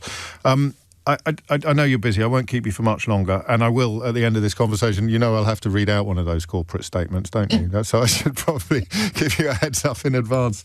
I think I know what one it might be. Yeah, I think you probably do, Lisa. One of two. Yes, exactly. But what would your dream legislation look like, if I can put it that way? Listen, at the end of the day, I'm a parent. I'm a parent that sadly lost a child through this. I'm not tech savvy like the majority of us in this horrible club that no one wants to be in. They have a duty of care. If they can't have these platforms regulated to the hilt for protecting our children, then they're not fit for purpose. They have to get their act together. And I know that, as they class it, things fall through the net. But at the moment, those holes in the net is huge, absolutely huge. And we should have been doing this years ago. The online safety law came into place in 2023. We're in 2025, and there's still things like the AI. Sextortion is absolutely rife. We've now heard about terrorism acts and sort of trying to mould children into creating acts over the school holidays. It's also just so uphill. But as I say, something is better than not doing anything at all. Of course. Yeah. Could the government do? I mean, there's a dichotomy here, isn't there, between what a government can do and what the tech firms can do, and what a government can tell the tech firms to do. Go on. Well, I think you will know that answer as well. Sadly, children's lives are in the shadows for political gain, trade. AI is used as a trade purpose now, and Peter Carl basically mentioned this when we was in a meeting with him earlier in the year, that we have to keep everybody sweet because they want to do trade deals, and if they come down too hard on these particular sites or platforms, that could hinder their relationship through political and monetary economical gain. That they like to drip feed that they are trying to protect our children, but we can see through between the lines on that. Because regulation is expensive, and the bill would be delivered to the platform owners, to the tech bros. So you know that Australia are bringing this ban, or it has come into children. This is all under 16-year-olds on all social media. And you've got Portugal, you've got the Netherlands, you've got France, Austria, that are bringing in no phones in schools, but yet our government feel that it's unnecessary, and that the schools have to take their own control over what happens in their schools. They're on their knees. These teachers are on their knees, and they need guidance. It needs to be a blanket. And again, I think it's all down because the government want EdTech. They want it in the schools because it's money. And any change is going to have to come from the top. Lisa, thank you. I know how busy you are. Thank you for finding some time to talk to us today. And I appreciate it. Thank you. No, thank you. It is coming up to 11:57. Lisa Kenevan there, whose 13-year-old boy, Isaac, along with the parents of 3 other children, they are taking legal action against TikTok and the parent company, to whom we have reached out, I should say, and they have not yet responded, but they have previously said TikTok maintains that it does not allow content that shows or promotes dangerous behaviour. The social media firm proactively finds 99% of content removed for breaking these rules before it is reported to it. And they tell us that the blackout challenge, which is what we have been talking about, has been blocked on TikTok since 2020. Coming up to 11:58, I'm going to squeeze in one more call if I can on this question of oracy, although actually, looking at the switchboard, we may continue with it in the next hour. But while I make that decision, Mike is in Polesworth. Mike, what made you pick up the phone? James, how you doing? I'm good, mate. What's on your mind? Right. Basically, in 2019, when I moved here to Polesworth, yes. I became disabled. Oh. And part of that, also, I was also mentally ill because, obviously, my confidence plummeted. Right. And I ended up with situational mutism. What does that mean? I think I know, but you tell me. Literally, I could be in, for instance, in a group setting. It was mainly in a group setting. One-to-one, I weren't too bad. Right. But in a group setting, literally, I could think of what I wanted to say, but I couldn't make it come out of my mouth. So actual silence, not just struggling or stammering? No, I just couldn't make the words. What did it feel like the first time it happened? Oh, it was so frustrating. Frightening? Yeah, because you don't know what's going on. You know, I've always been fairly eloquent in the way I speak anyway, but to end up in a situation where literally the words will not come out of your mouth. It's like an anxiety dream, isn't it? That's exactly what it was. It was down to anxiety. Right. I'm going to go on to the upside of this, but I'm going to warn you, I could end up quite getting emotional with this one. Nothing wrong with it. I can feel it building now. Okay, go on. Well, you take all the time you need. A group of our local parish councillors set up, the food banks and things like that went on during COVID. Yes. Yeah? Yeah. And that's where I met them. Right. And they literally reached out to me. They pulled me out of that gutter. They gave me the understanding I needed. And, treated me like a person. Yeah. Prior to that weren't really happening because I couldn't speak. And, let's put it this way. Go on. Just after that, when I could start speaking a little bit, they encouraged me to become the local Labour Party's disability officer. Oh, wow. Yeah. I've now done that this is my 5th year elected to it. I'm now a parish councillor sitting alongside those 4 councillors. How lovely. That did that for me. I also now regularly, obviously as a parish councillor, speak publicly. I also speak publicly at the Borough Council and around various groups throughout North Warwickshire. What broke the dam, Mike? Briefly, if you would, because I'm late for the news.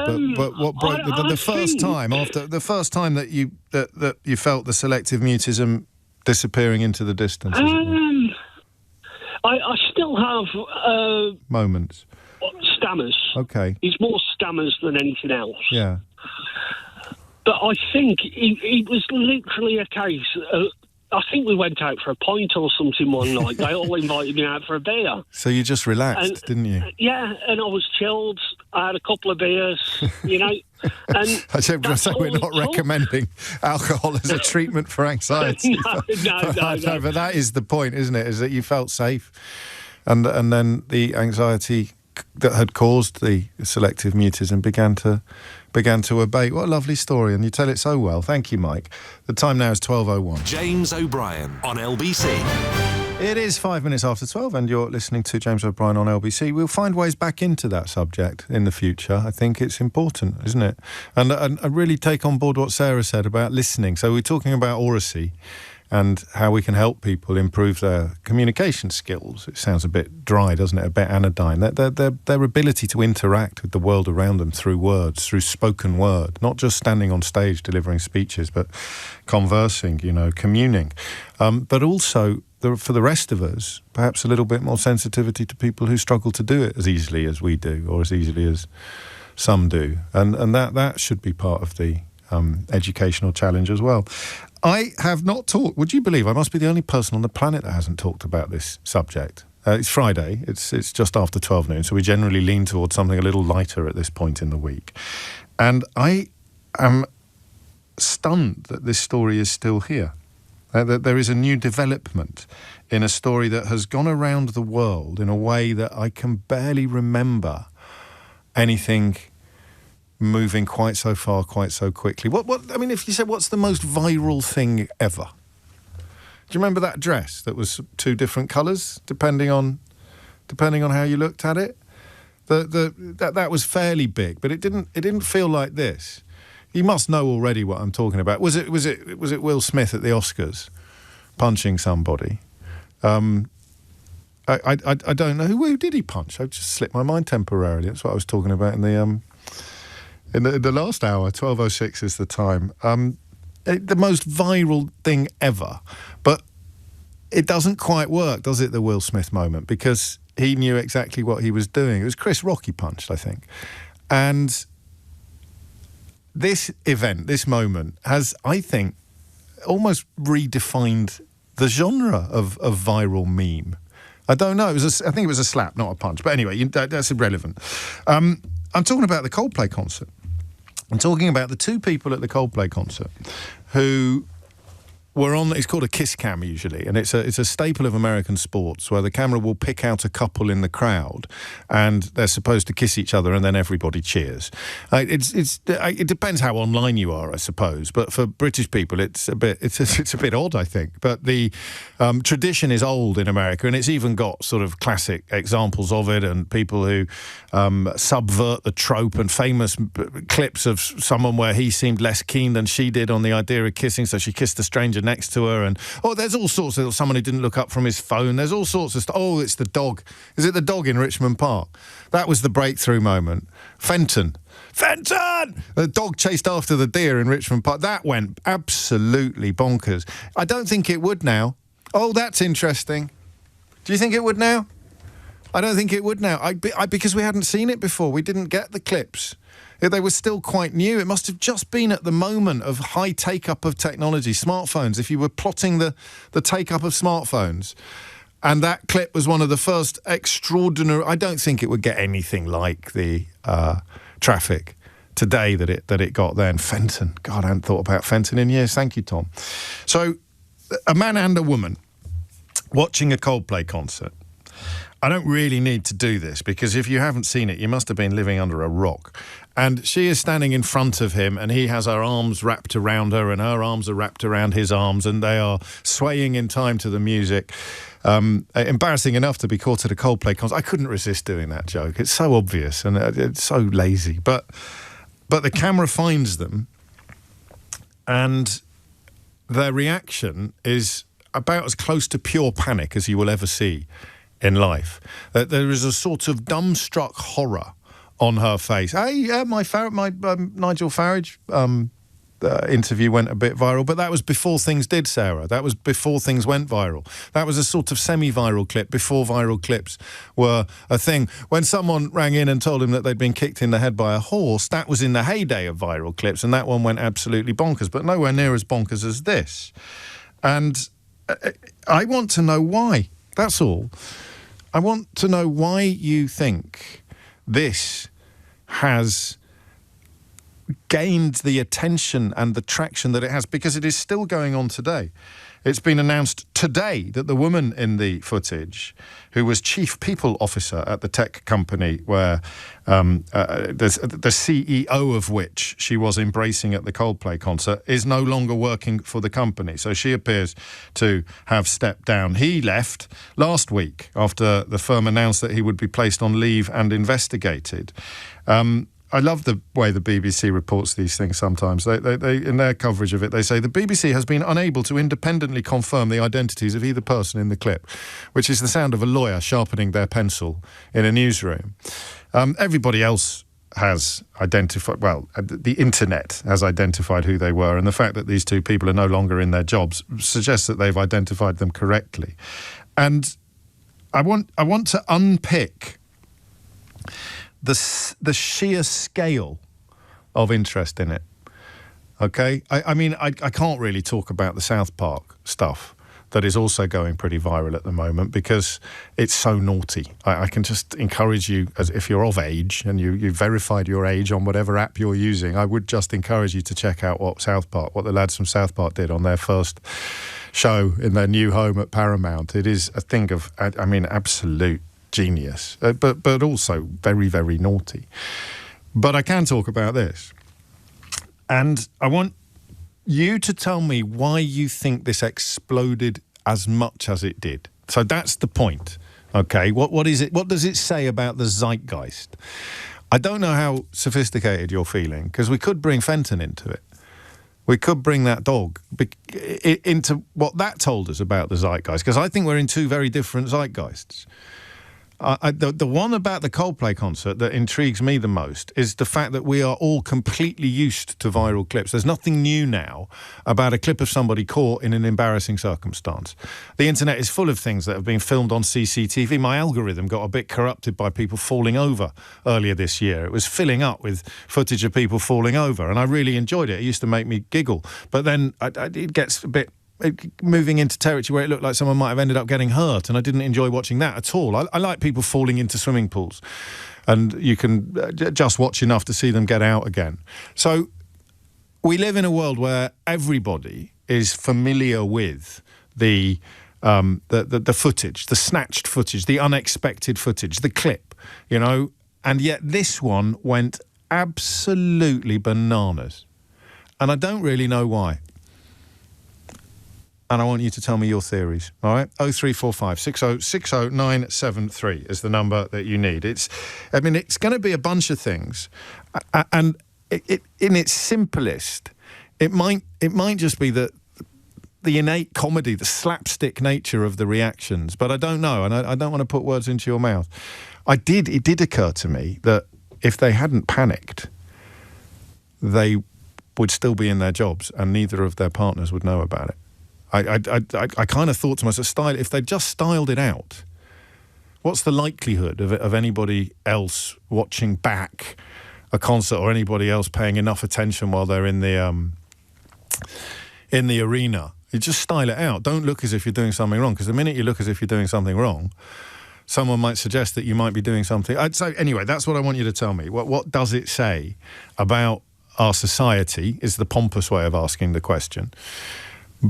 But the simpler way of asking the question is, why do you think this particular clip of this particular moment went so absolutely bananas online? 0345 6060 973 is the number that you need. We're challenging the rules of radio today by doing a phone-in that was dedicated to people who don't like talking. And that was brilliant. That was one of the most powerful conversations that we've had in quite a long time. I'm going to do another one now. I'm going to play you some audio of an incident that is entirely visual, because this would have been funny even if there was no sound. What I don't know is whether it's going to do anything at all with just sound and no pictures. But this is kind of the moment. Yeah. Oh, look at these two. All right, come on. You're okay? Oh, what? Either they're having an affair or they're just very shy. Either they're having an affair or they're very shy. So you've seen the footage. You've seen the extraordinary international reaction to it. And that's what I want you to talk to me about. Why? Why has everybody gone so bananas about this particular clip? It's 12:15. The number you need is 0345 6060 973. James O'Brien on LBC. 16 minutes after 12, you're listening to James O'Brien on LBC. It's because life is incredibly dull, and it provided a welcome break from the constant barrage of far-right lies that we're all drowning in at the moment, says James. I don't know. I mean, it isn't just in the UK that it's kicked off, and I don't want to do a kind of competition. I want to talk specifically about why this particular clip has gone so bananas at this particular time. But my friend Scott reminds me of the lady who put the cat in the bin. So that spoke to something as well. There are PhD theses to be written about this kind of stuff. I know that sounds a bit silly, but there are, about why we've never had it before. You had the Colosseum in ancient Rome, and there was a sense that everybody was in the Colosseum, but they weren't. The internet creates a Colosseum that everybody is potentially in. And then all of these things are paraded in front of us in the Colosseum. And very, very rarely does anything engage so much, does anything attract the levels of attention that this has attracted. So that's why I find it so fascinating. I can't pin down precisely what it was about this moment that drew so much attention and so much engagement. So there's not much point, and a couple of people are telling me that you didn't find it very interesting at all. That's a bit pointless in the great scheme of things, because the conversation is about the levels of engagement and the levels of interest and the levels of excitement. The only slightly po-faced message I'll read out is Leslie's, and I mean no offence by that, Leslie, because I actually agree with you. It's not so funny for their partners. I feel so sorry for them. I feel unspeakably sorry for both of their partners. I know nothing about their home lives, nothing about their backgrounds, but to have the humiliation of betrayal on the one hand, and then the biggest magnifying glass in the history of humanity on the other, pointing directly at your betrayal, with the whole world looking through this magnifying glass to see your betrayal, the betrayal of you in such enormous scale. I can't actually imagine what that would be like. It's extraordinary. But why is the question that we're asking. Let's start with Natasha in Farnham. Natasha, what would you like to say? Hello. So I think the initial reaction where it's gone viral is because, A, it's quite amusing. There's lots of quite amusing things in the there's a mixture universe. Though. There's a blend. There's a blend. It's like a cocktail. The most amazing cocktail you've ever had. This is a blend of it. And I'm trying to be sort of light-hearted here. Yes, of course. On quite an upsetting, Anyway, so what I'm saying is that there's a mixture of things going on here. It's amusing. They've been caught out. We can all relate, I think, to an extent in this part of the world of being in their situation or affected by that sort of situation in terms of being the betrayed, the betrayer, and also being someone that's been affected by that kind of betrayal in terms of family members, family destruction, lifetime trauma growing up. But none of that's funny. You said so. You've gone in the space of a moment. This is why I'm so fascinated by it. You've gone from describing slapstick comedy to describing generational trauma. Yes, because it's a mixture. Oh. Because the impact is so strong. We all know someone, I think, if you're an adult, we all know someone that's been affected by this sort of betrayal. So it resonates with us, It's like, wow, it's karma. This is karma in action, And the fact that they were in high-powered jobs. Does that add to it? Does that add to your... Don't speculate about other people. Tell me about you, Natasha. Does the fact that they're in... the reason why I did share it, in fact, I shared the ones of dogs that people have put up pictures of dogs that have been in an embrace with the audio in the background because I love dogs. Okay. And it's hilarious, the dogs disappearing. I think that's even funny. But their status, why do you care about the fact that they've got big jobs or not? You personally? No, I just think that's an icing on the cake of... So envy, a bit of envy, a bit of Schadenfreude, because these are people who seem to have it all, and now they've blown it. then, if it's true that he's wanting to sue Coldplay or whatever, it's like he's the sort of person that thinks money can get him out of trouble. I don't think it is There's true. I lots of think people like the that. statement that was circulating that appeared to lay some of the blame at the feet of Chris Martin was not real, actually. So you might want to spread that around a little bit. But yeah, so I mean, I'm making a list. Sound like Santa Claus. I'm making a list of all the things that Natasha mentioned. The status, because what you've got to remember is the anatomy of this. So the clip is hilarious, but then it got turbocharged. And I think she's right. I think it did get turbocharged by the fact that the internet very quickly established they were very high-status individuals. And in her case, she's supposed to be in charge of, presumably, policing workplace relationships. I don't know how subtle that is, how sophisticated your engagement with the story has to be to think that the job title is relevant. Because I just laughed at it.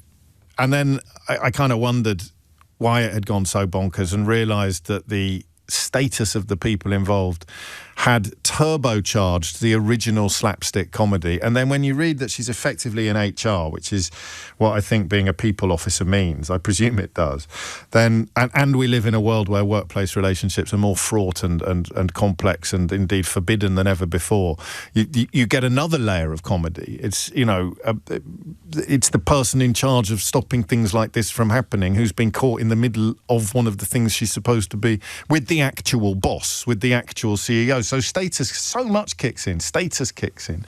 I like this from Jack. Karma, justice is the word he uses. Ask yourself this, what's funnier? A person accidentally falling into a swimming pool or someone acting like an idiot and being rude and then falling into a swimming pool? It's a highly relatable scenario and it gives a sense of justice to people and perhaps restores faith in karma. And at which point I say, well, they hadn't done anything wrong. But of course they had, because they appeared to be having an extramarital affair, or at least an extramarital dalliance. Tristan is in Guildford. Tristan, what do you reckon? Hello, mate. How's it going? Love to speak to you. Been a long-time listener. Thank you. So I've spent probably the best part of the last 10 years working in social media. And I personally think, my own experience with creating viral content over the years has mainly been through two different pillars that we normally would kind of use and create. And that would be, firstly, through an emotional response. Yes. And through relatability. So I think the main thing with why this video has gone so viral is because, one, it's created that emotional response. People are suddenly shocked by it because it's a crazy and amusing video. And the relatability element is because, people have experienced infidelity in their life. So there's going to be a lot of people who've been cheated on in the past and they've basically seen this. And so it's almost like it's got that element of kind of like, oh, you serve yourself right. And the last reason why I think this has done particularly well as well is because it's just become a meme, like an instant, overnight, viral meme that everyone has recreated over and over again. And that has created basically loads of different, new pieces of content that's being repurposed. I love the way you speak. You say the reason why it's done so well. Because, that is... so speaks a social media professional. The reason why it's done so well, you're measuring the metrics, the clicks, the views, all that kind of thing. And I don't think like that, oddly. I just, by dint of doing something differently from me, I use silly words like it's gone bananas or it's gone bonkers. It's gone so well. It doesn't belong to anybody. It's not like a massive win for anybody in career terms. Presumably some of the clicks will be commoditized. But how... And Roy reminds us of the word pathos, which definitely has, or pathos, which definitely has a place in this conversation. How formal are these criteria? So when you're putting together a clip, or as you say, when you're creating content that you hope will be viral, how cynical is the process, Tristan? How do you see what I mean? How easy is it to know for sure that something's got all of the things that we've just talked about? Obviously, first of all, the most important thing in the first 3 seconds, that's going to be the initial hook. I didn't know that. So straight away, you're saying something that you think everybody knows and that you think is self-evident. so that is the beauty of this, is that the violence of the reaction, the for want of a slightly better word, the extremity, the shock, the horror, the physical contortions, in 3 seconds, bang, they've got everybody. Yeah, I mean, that is literally the main thing, yeah. And it's short-form content is what people digest really, really quickly now on social media, and it's all about those first 3 seconds that are really going to grab you. And obviously, a lot of different kind of media publications also put text over the top immediately, being, what's happening, yes. CEO, at Coldplay concert, all that. And so, there is also all of that element to it as well. Have you been surprised? Have you been surprised by this one? Absolutely not, and I think probably the funniest part of this is actually all of the sort of semi kind of hate for Coldplay on it as well, which is it gives it another dimension. But I've been really surprised by it because you just presume things like this happen all the time, or that the moment is not that remarkable. But of course, maybe it is. Maybe that first 3 seconds is somebody ridiculously trying to pretend that they hadn't just... I mean, there's trying to undo the undoable, isn't it? Yeah. No, I think so, yeah, of course. And obviously that is just, a typical kind of strategy for creating a social piece. But I think generally it really, for this piece... Could you have faked it? Could you fake something? Could you fake something like that? Oh, well, this is the thing with AI and things like that. It's so possible to. But even in real life, I was thinking, if because if they wanted to draw attention to their company, then they could not have done a better job. The problem from their point of view, of course, is that they did not want to draw attention to their company, or indeed themselves, or indeed their apparent relationship. And so the idea of that moment. That's why I was interested in whether you can unpack it. I'm not sure. I know it's your world, not mine, but I'm not sure it would be that easy to create something from scratch as effective as this, which is why it's interesting to analyse that moment. If you haven't watched it, then you have to understand I like the word abject, but I use it inappropriately sometimes. It's not inappropriate this time. The abject horror on their faces. They're like, that real life moment, that absolutely real time realisation that something absolutely awful is happening to me right now in front of tens of thousands of people. And yet, that abiding thought for me is if they had just styled it out, nobody else would have noticed. Nobody knew who they were. Nobody would have picked up on it. There may have been, as a couple of suggestions, that they employ enough people so it would 100% a bit. But unless someone actually got a picture of it, it wouldn't matter how many people actually saw that fleeting moment. But the engagement of the rest of the world is on a scale that is... extraordinary. George brings the Streisand effect into it, which I spent years thinking was something completely different from what it actually is. I thought the Streisand effect had something to do with constant comebacks.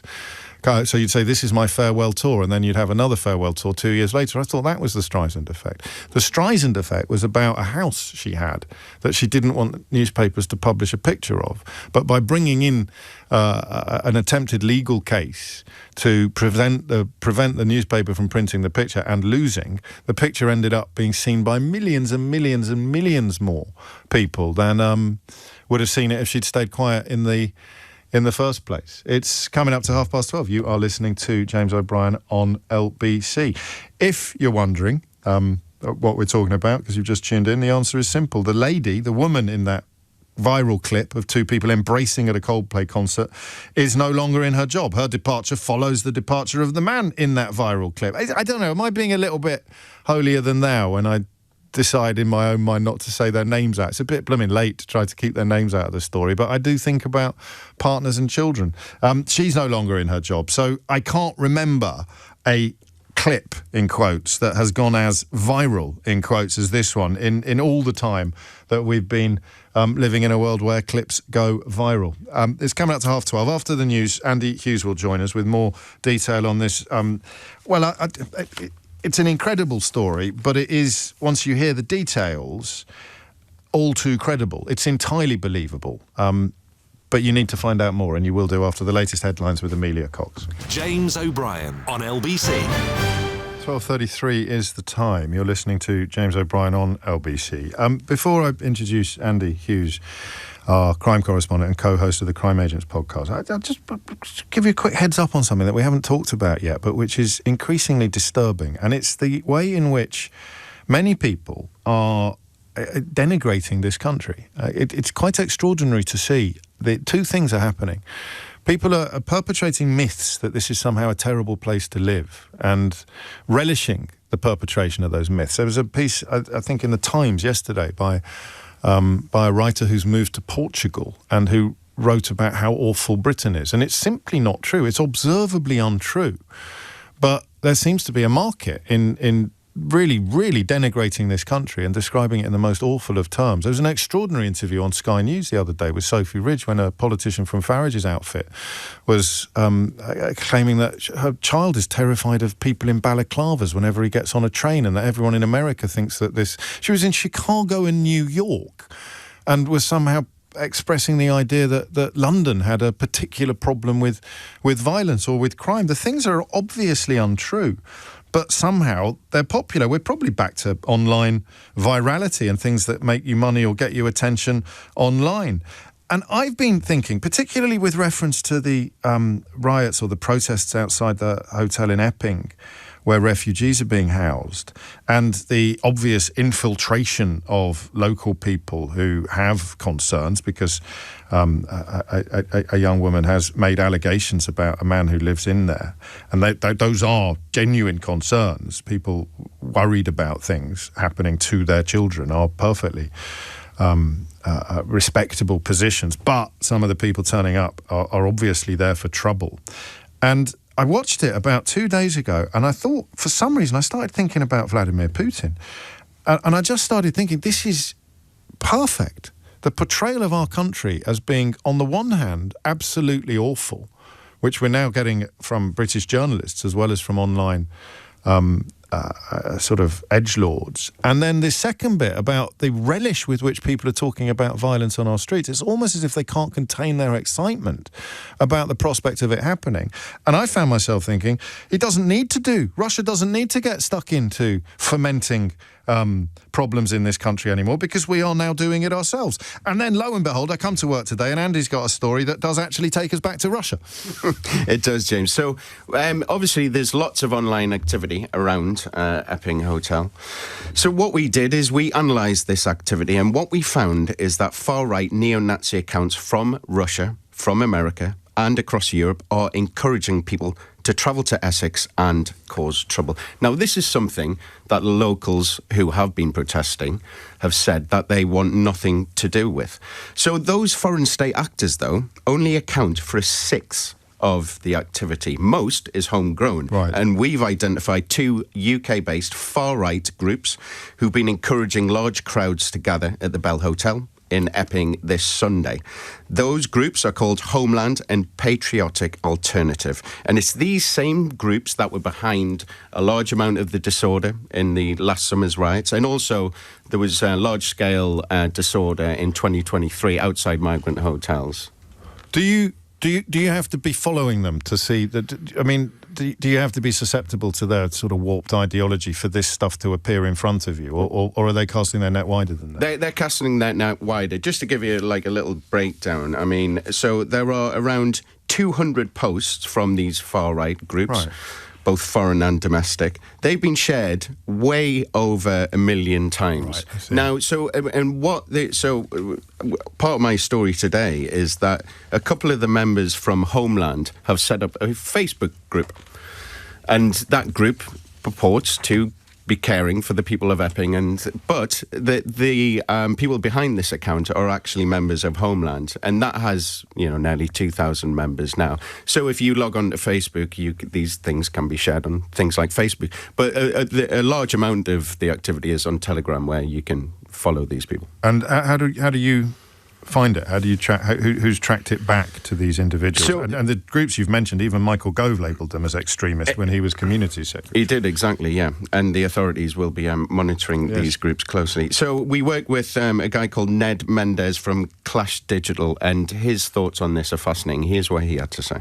We know that there are identified neo-Nazi people running local Facebook groups, which are kind of being set up very recently, and then they're fanning the spread of the messaging. So what starts domestically is often co-opted by an international network who are looking for the signals online. It's exactly what we saw at Southport as well, where a very, very hyper-local incident is then kicked out into non-domestic spaces. Is there any antidote to it? It's hard to think of one, isn't it? Well, yeah. I mean, you got to think the authorities, where do they start? If it's kind of spreading so quickly, and our analysis has said that this is growing at an extraordinarily fast rate. Do they have a goal beyond the violence? I know we're talking about white supremacist groups, but in the moment, if you like, of a riot outside a hotel where refugees are living, the violence is the point. It is, and this is straight out of the far-right handbook, if you will. The far-right will have a online network, and they seek to jump on events like this. The difference between something like this has actually been a kind of slow grower, whereas something like Southport, which is obviously a massively traumatic event, or you even saw it in the Merseyside case, where on the Liverpool parade, a lot of information. The police managed to nip that one in the bud quickly, so that kind of fell off. But this one's been a slow grower, and it's gaining momentum, and that's what our analysis is showing us, that more and more members of the far right are jumping on this issue because they see an opportunity here. And I don't think it always boils down to one person is alleged to have done something awful, and people like this see it as a wonderful opportunity to tar everybody in a community or everybody in a constituency with the same brush. Thank you, Andy. It's a great story that you and our colleague Conahand have put together. You can read more of it on the LBC app, of course, which you should have downloaded by now several times, at least onto your phone. And it is online activity. There's all three topics in the last hour and 40 minutes have actually been linked to online activity in a way, talking about online harm and talking about the attempts by the government to protect children from the worst kind of content. How do you actually police that space? And then talking about the far-right social media accounts that are encouraging violence on our streets. I have a particular interest in members of what you might call the traditional media who are finding it increasingly difficult to cover up or to camouflage the fact that they really want violence on our streets. I don't know why. I don't know whether it's good for business, but some people are not warning of riots. Some people are relishing riots in both the media and the political space. And then on an incredibly lighter note, we're also talking about the nature of virality when it comes to that ubiquitous clip of the couple at the Coldplay concert. I bet you couldn't necessarily immediately see the thread that runs through all three of those stories, but it does. Because the human impulses that the Coldplay story speaks to are of a piece with whatever it is that these online agitators are seeking to feed into. The question is the same. Why does this engage us in a way that this does not? But we'll stay in the shallow end of these contemplations, I think. We'll talk about the Coldplay stuff rather than the far-right stuff, to which we will almost certainly have to return next week. Quick one for Andy. Phil in Germany says, it is nice to hear a Geordie accent on the radio. I couldn't agree more. Andrew's in West Byfleet to steer us back. And let me get the question absolutely clear, Andrew. Why has this particular clip gone so bananas, or in the language of the social media professionals, done so well at this particular time? Hi, how are you doing? All good. So I think you've touched on the topic of what content, what is good content that goes viral, and that's covered quite well, and that's sort of appealing to people's psychology. Do people like to see successful people fail? All those kinds of points. But I think the other element that you might want to consider is the actual technical element of how the internet works. So things are getting much more magnified and things can snowball. When this particular clip came up, I saw it before it was posted on LinkedIn and all these other sites. I saw it on Reddit. And the way Reddit works is that people copy and paste and post to other subreddits. And then once that happens, there's a bit of a snowball effect of algorithms that start picking it up more and more. And then suddenly people start manually sharing it more and more on places like LinkedIn and other places. So it's almost like a push-pull factor. Some people are pulling it in and sharing it themselves, but then there's a strong push that the algorithms do onto people. It becomes self-fulfilling almost. This has achieved a sort of popularity in this sphere, therefore it will achieve even more popularity in even more spheres, so let's get it out there as much as possible. Because the commodity here for the platforms is our attention. Our attention has become the commodity. Exactly, eyeballs and clicks. And that's the point some of us miss, actually, that it's not about our labour or the traditional things that companies wanted from us, or even our money. They want our attention, and they can commoditise that for advertisers. Yeah, and then I guess the other interesting aspect of it is that's being pushed at us so much when we go online. How's it changing people's psychology? Do people actually want to see this stuff, or is it? Well, I think I don't know. I mean, that's why I like the word slapstick, because that takes us back to a gentler age, and the reaction was like something out of a sitcom. If it had been a nice 1970s sitcom where Keith Barron, I may be dropping cultural references here that are a bit lost on you, Andrew, but Keith Barron was having an affair with I don't know, Linda Bellingham, and the camera at a concert, they appeared on the screen and then panicked. The panic was comical, so that's timeless. But what's happened subsequently, as you're reminding us, is incredibly modern. I don't know if you'll be able to answer this question, but is there could if they were like incredibly well connected and they're very senior tech people, so perhaps they are, can you ever stop it? Is there anything you can do once this snowball is rolling? I don't believe so. I don't either. It's too broad now. I mean, if it was one platform, then maybe you could get it to be taken down. But I think once it's out there, it's out there. Yeah, it's kind of scary, that, isn't it? That there would be absolutely nothing you can do about it. And that's, very much of the moment. The Streisand story I shared with you earlier, Roger's been in touch to tell me, it wasn't even a newspaper. It was on a photographer's website. And before she took legal action against the photographer, it had only been seen a few times, largely by her own lawyers. And suddenly you're able to publish it because you can say, here's a story about Barbara Streisand trying to stop a photographer from having this picture on his website. Here's a picture of the picture. Here's the picture. I don't know why I find that unnerving, the idea that there would be absolute... Who owns it? Who owns a picture of me? Who owns that footage of me in public, but private behaviour in public? And suddenly it is... Everybody owns it. You have become public property, and there is absolutely nothing you can do to stop it. It's extraordinary. 12:45 is the time. James O'Brien on LBC. It is 12:48. You're listening to James O'Brien on LBC. Quite a special full disclosure this week, featuring the Foreign Secretary David Lammy, and a very vulnerable David Lammy. I like to kind of. There's a line in Heat. This describes my relationship with politicians. There's a line in Heat when.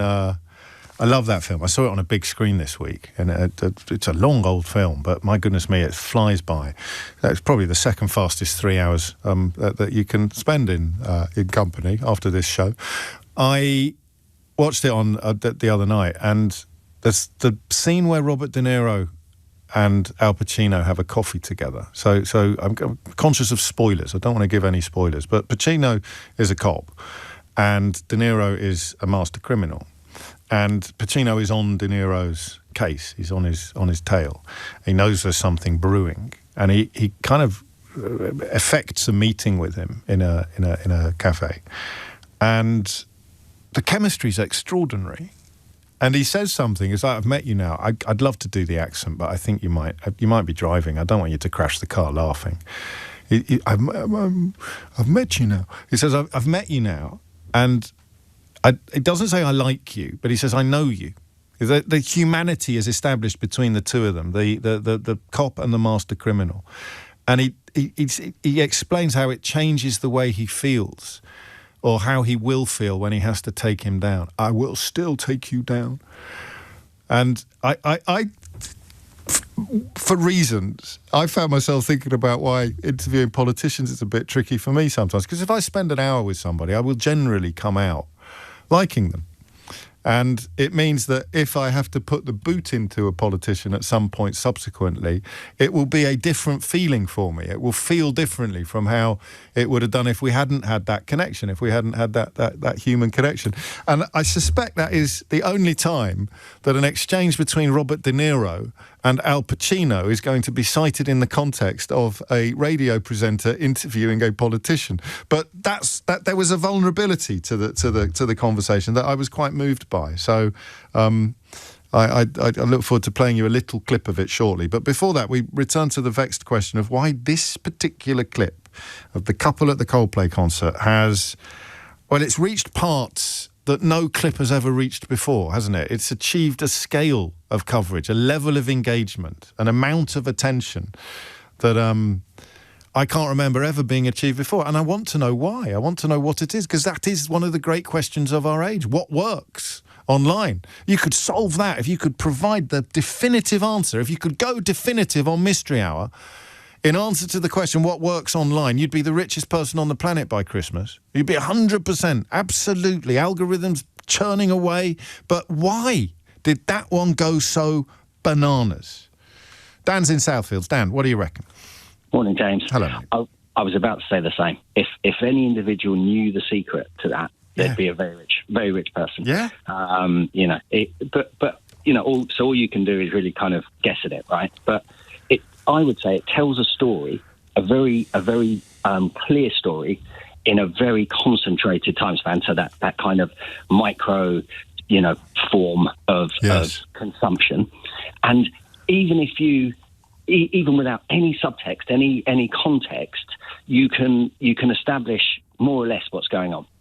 And it tells a complete story in a really, really short time frame without anything else.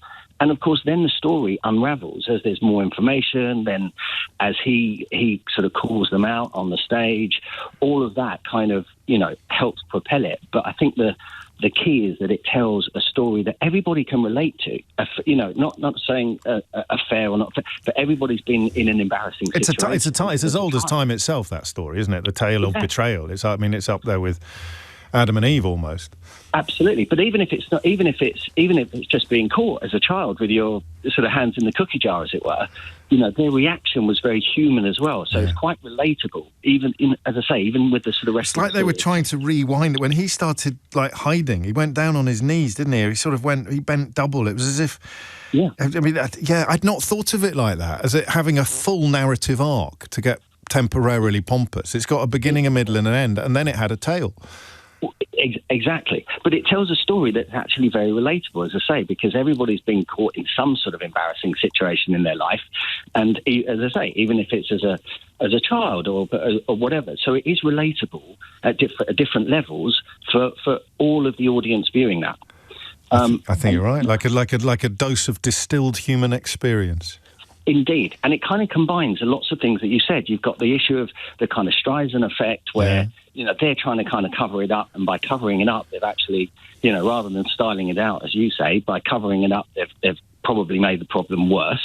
There's a kind of Truman Show kind of element to it. It's kind of quite voyeuristic. It's got a gossip element of it. To it, yes. It's got so many different kind of elements, but they're all told in that little, kind of micro.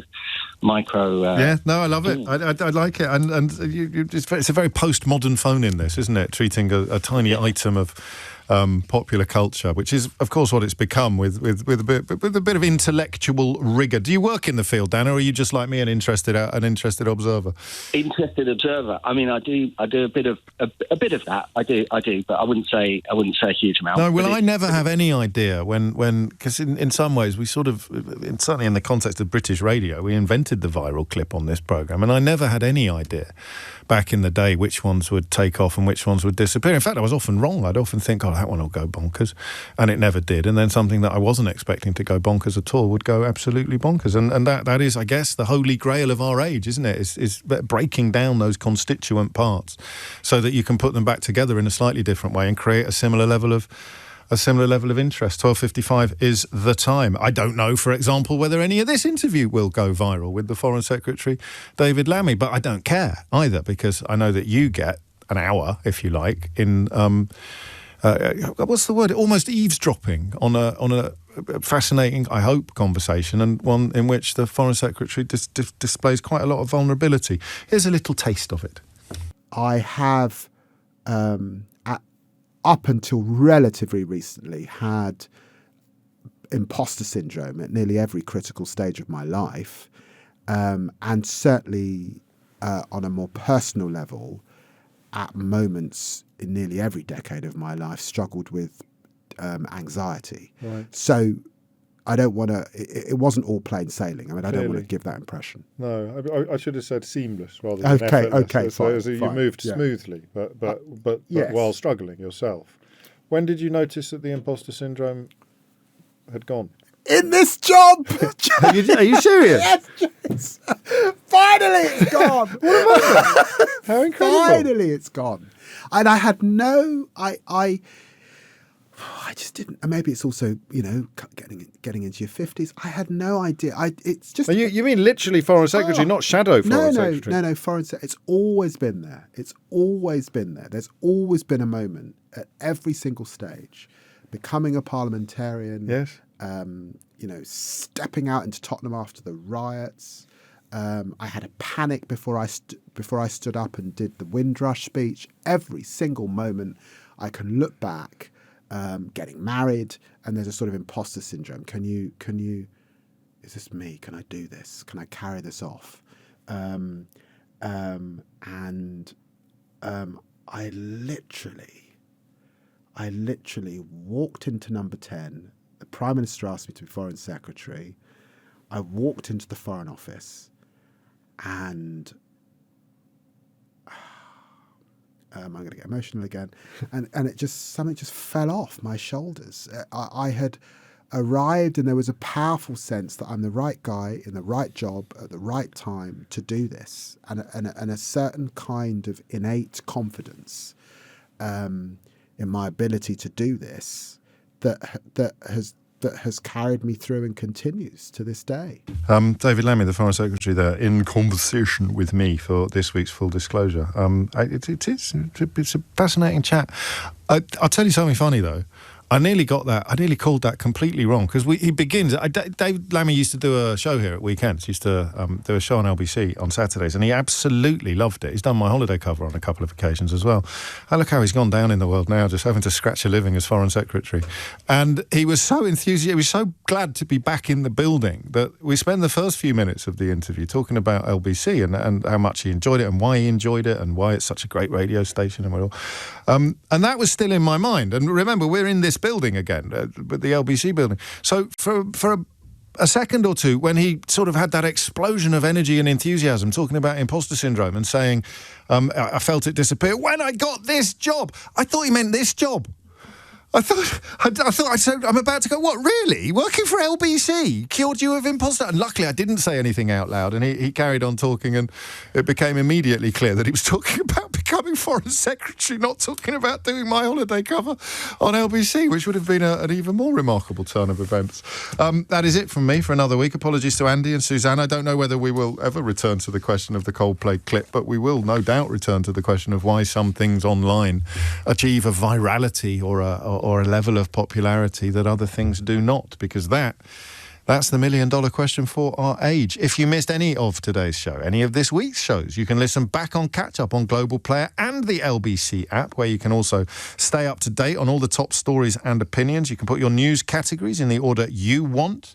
You can pause and rewind live radio and listen to a range of podcasts. So download the official LBC app for free from your app store now. Tom Swarbrick will be with you at 4 on LBC, but now it's time for Sheila Fogarty. Thank you very much, James. Brian on LBC.